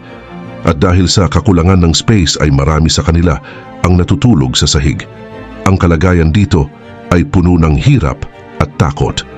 Ang karahasan ay normal na pangyayari sa araw-araw dahil kaya itong kontrolin ng mga gang. Gayun din, ang justice system sa Colombia ay nahaharap sa malaking problema dahil sa ganitong kalagayan sa mga bilangguan tulad ng La Modelo. Number 7. Nairobi Prison. Ang Nairobi Prison na nasa kapital ng Kenya ay kilala bilang isa sa mga pinakamalupit na kulungan sa bansa. Itinayo ito noong panahon ng mga Briton para sa mga itinuturing nilang kriminal. Sa paglipas ng mga taon ay naging simbolo ito ng kalupitan at kawalan ng katarungan. Sa loob ng kulungan ay napakasikip ng mga selda, daan-daang bilanggo ang nagsisiksikan sa maliit na space. Kulang din sa malinis na tubig, sapat na pagkain at tamang sanitasyon. Dahil dito ay maraming bilanggo ang nagkakasakit at nahihirapan. Ang mga bantay at jail officials ay kilala sa kanilang kalupitan. Madalas silang gumagamit ng karahasan para disiplinahin ang mga bilanggo. Maraming ulat ng pambubugbog, pagpapahirap at iba pang pagmamaltrato. Walang sapat na proteksyon ang mga bilanggo laban sa pang-aabuso, kaya lagi silang takot na maparusahan. Hindi lang pisikal na parusa ang nararanasan nila dahil madalas din silang pinahihirapan tulad ng matagal na pag-iisa na nakakasira sa kanilang mental health. Bukod dito, kulang din ang tamang legal services at sobrang dami ng kaso sa korte. Samantala, hindi rin ligtas ang mga bilanggo mula sa kapwa nila bilanggo. May mga gang at karahasan sa loob ng kulungan. Ang mga bagong bilanggo ay madalas na nagiging biktima ng pang-aabuso at pangingikil mula sa mas matatagal ng bilanggo o mga leaders ng gang. Ang karahasan ay tila bahagi na ng pang-araw-araw na buhay sa loob ng Nairobi Prison. Number 8. Lasante Prison. Ang Lasante Prison ay isang kilalang bilangguan sa Paris, France. Itinayo ito noong 1867 at mula noon ay naging simbolo ito ng kalupitan at masamang kondisyon. Ang pangalan ng bilangguan na nangangahulugang kalusugan sa French ay kabaligtaran ng nangyayari sa loob. Sa Lasante, ang mga bilanggo ay siksikan, kulang sa hangin at hindi malilinis. Ang mga selda na para sa 1 o 2 tao ay pinupuno ng 3 o 4 na bilanggo. Dahil dito ay mabilis kumalat ang mga sakit. Ang pagkain ay kulang at hindi rin masustansya kaya maraming bilanggo ang nagkakasakit. Bukod dito, laganap din ang physical at emotional abusing. Karaniwan ang karahasan sa Lasante. Madalas mangyari ang mga riot at gulo. Maraming insidente ng pambubugbog, pananaksak at iba pang uri ng karahasan.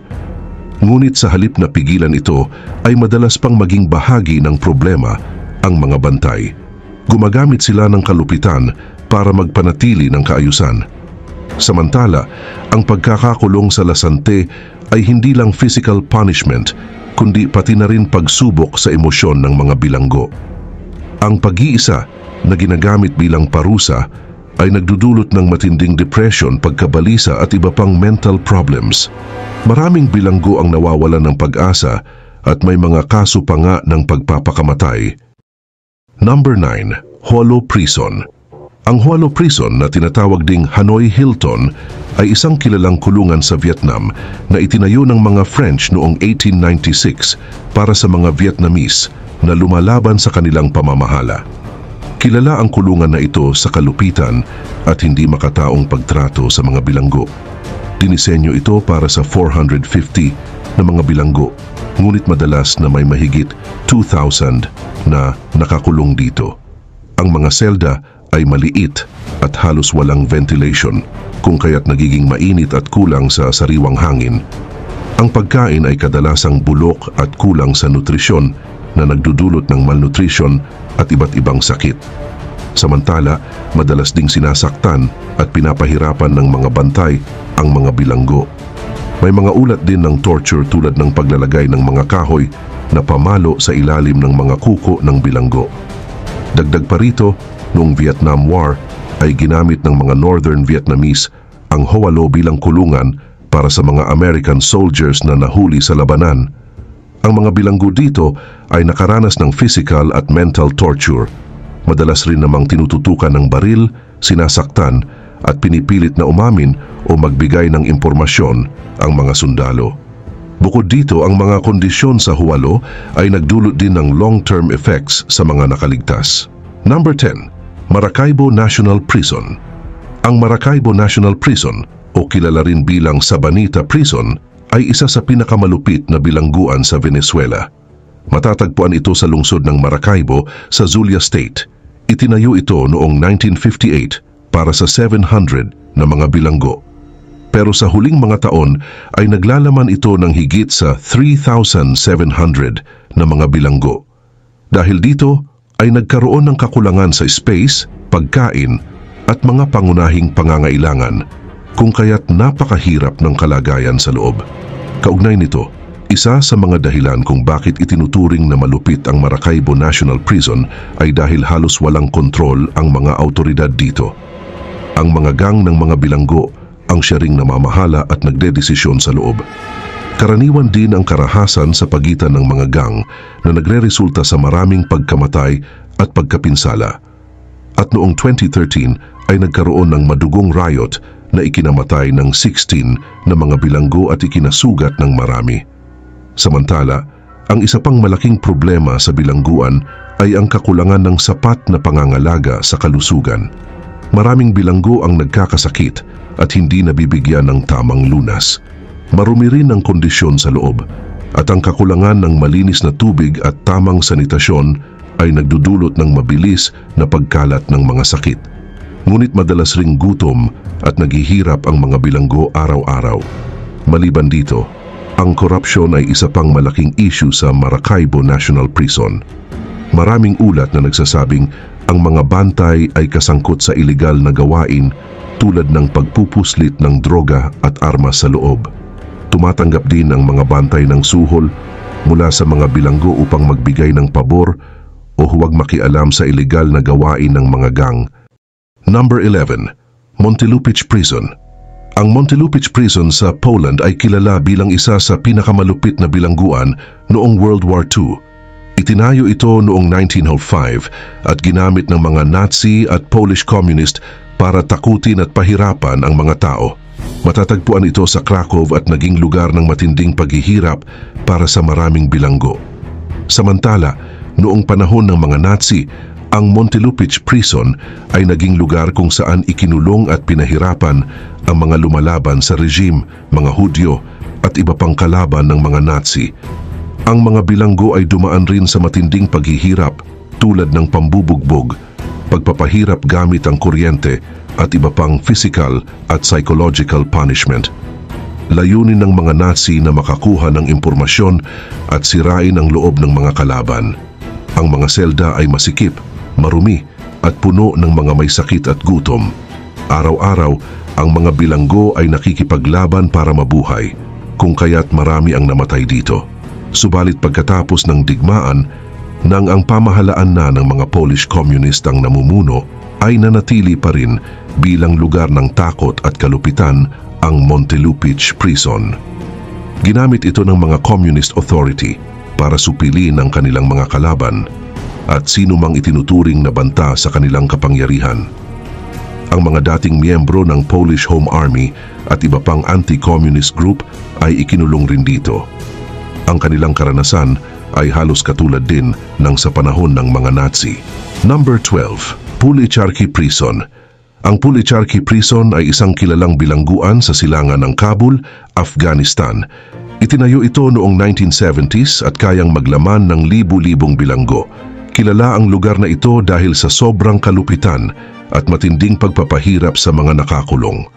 Samantala, noong panahon ng Soviet occupation at mga civil war, ay maraming bilanggo ang nakaranas ng matinding torture sa Pulicharki. Maraming political prisoners, mga pinaghihinalaang rebelde, at mga ordinaryong mamamayan ang dinala rito at pinahirapan. Marami sa kanila ang bigla na lang nawawala at hindi na muling nakita. Ang mga preso ay pinapaluhod sa harap ng mga firing squads, pinapalo hanggang mawalan ng malay, at binubugbog ng walang tigil. Gayon din naman ang kondisyon sa loob ng bilangguan ay sobrang hirap. Ang mga selda ay masikip at marumi at walang sapat na hangin. Kulang din ang pagkain, tubig at medical assistance. Maraming preso ang nagkakasakit at namamatay dahil walang medical aid. Ang mga namamatay naman ay inililibing sa mga hukay na malapit sa bilangguan. Ngunit kahit na may mga pagtatangka na gawing maayos ang Pulicharki at pagandahin ang kalagayan ng mga preso, ay nananatili pa rin ang imahe ng kalupitan at takot. At noong 2008 ay nagkaroon ng mga kaguluhan sa loob ng bilangguan na nagresulta sa pagkamatay ng maraming preso. Ipinakita nito na patuloy pa rin ang mga problema sa loob ng Pulicharki. Sa kabilang banda, ang Pulicharki Prison ay nagsisilbing simbolo ng pang-aabuso at kalupitan. Number 13. Lurigancho Prison. Ang Lurigancho Prison sa Lima, Peru ay isa sa pinakabrutal na kulungan sa mundo. Itinatag ito noong 1974 at ginawa para lamang sa 2,500 na mga bilanggo. Pero ngayon ay may humigit kumulang 11,000 na mga bilanggo na dito. Dahil dito ay sobrang masikip at mahirap ang mga kondisyon sa loob. Kulang din ang mga facilities at staff, kung kaya't maraming problema sa kalinisan, kalusugan at kaligtasan. Sa loob ng Lurigancho ay halos walang kontrol ang mga autoridad. Ang mga gang at criminal groups ang namamahala, kaya madalas ang karahasan at kaguluhan. May mga improvised weapon ang mga bilanggo at naglalaban sila para sa teritoryo at kapangyarihan. Dahil dito, ay laging may takot at kawalan ng seguridad ang mga bilanggo. Gayon din, maraming iligal na kalakalan sa loob, lalo na sa droga. Ang Lurigancho ay sentro rin ng distribusyon ng droga sa Peru at ang mga bilanggo mismo ang mga dealer. Ang droga ay nagdudulot ng karagdagang karahasan at kaguluhan na nagpapalala sa kalagayan ng mga bilanggo. Madalas ay napipilitang makisali ang mga bilanggo sa iligal na gawain para lamang mabuhay. Bukod dito ay kulang rin ang malinis na tubig, sapat na pagkain at tamang sanitation. Maraming bilanggo ang nagkakasakit tulad ng tuberculosis, HIV, AIDS at iba pang sakit. Dahil sa kakulangan ng medikal na pangangalaga ay maraming bilanggo ang namamatay sa mga sakit na dapat sanay nagagamot. Number 14, Vladimir Central Prison. Ang Vladimir Central Prison na kilala rin bilang Vladimirsky Central ay isang kilalang bilangguan sa Russia na matatagpuan sa lungsod ng Vladimir. Itinatag ito noong 1783 at kilala dahil sa matinding kalupitan sa mga bilanggo, lalo na noong panahon ng Soviet Union. Maraming political prisoners ang dinala rito noong 1930s sa panahon ng pamumuno ni Stalin. Kaugnay nito, isa sa mga pinaka-nakakatakot na bahagi ng Vladimir Central Prison ay ang Severe Regime Section. Dito ang mga bilanggo ay pinaparusahan ng napakabigat. Ikinukulong sila sa maliliit na selda na walang tamang ventilation o ilaw, kaya nagkakasakit sila. Kaunti lang ang pagkain at hindi sapat ang nutrition, kaya marami ring bilanggo ang nagkakasakit. Marumi rin ang lugar, kaya madaling kumalat ang sakit. Ngunit karaniwan ang pisikal na pagpapahirap sa Vladimir Central. Ang mga guwardya ay gumagamit ng iba't ibang paraan para piliting umamin ang mga bilanggo o magbigay ng impormasyon. Kasama dito ang matinding pambubugbog, pagkakadena sa malamig na selda sa gitna ng taglamig at paggamit ng mga devices na nagdudulot ng matinding sakit. Marami ring bilanggo ang namatay o nasaktan ng husto dahil dito.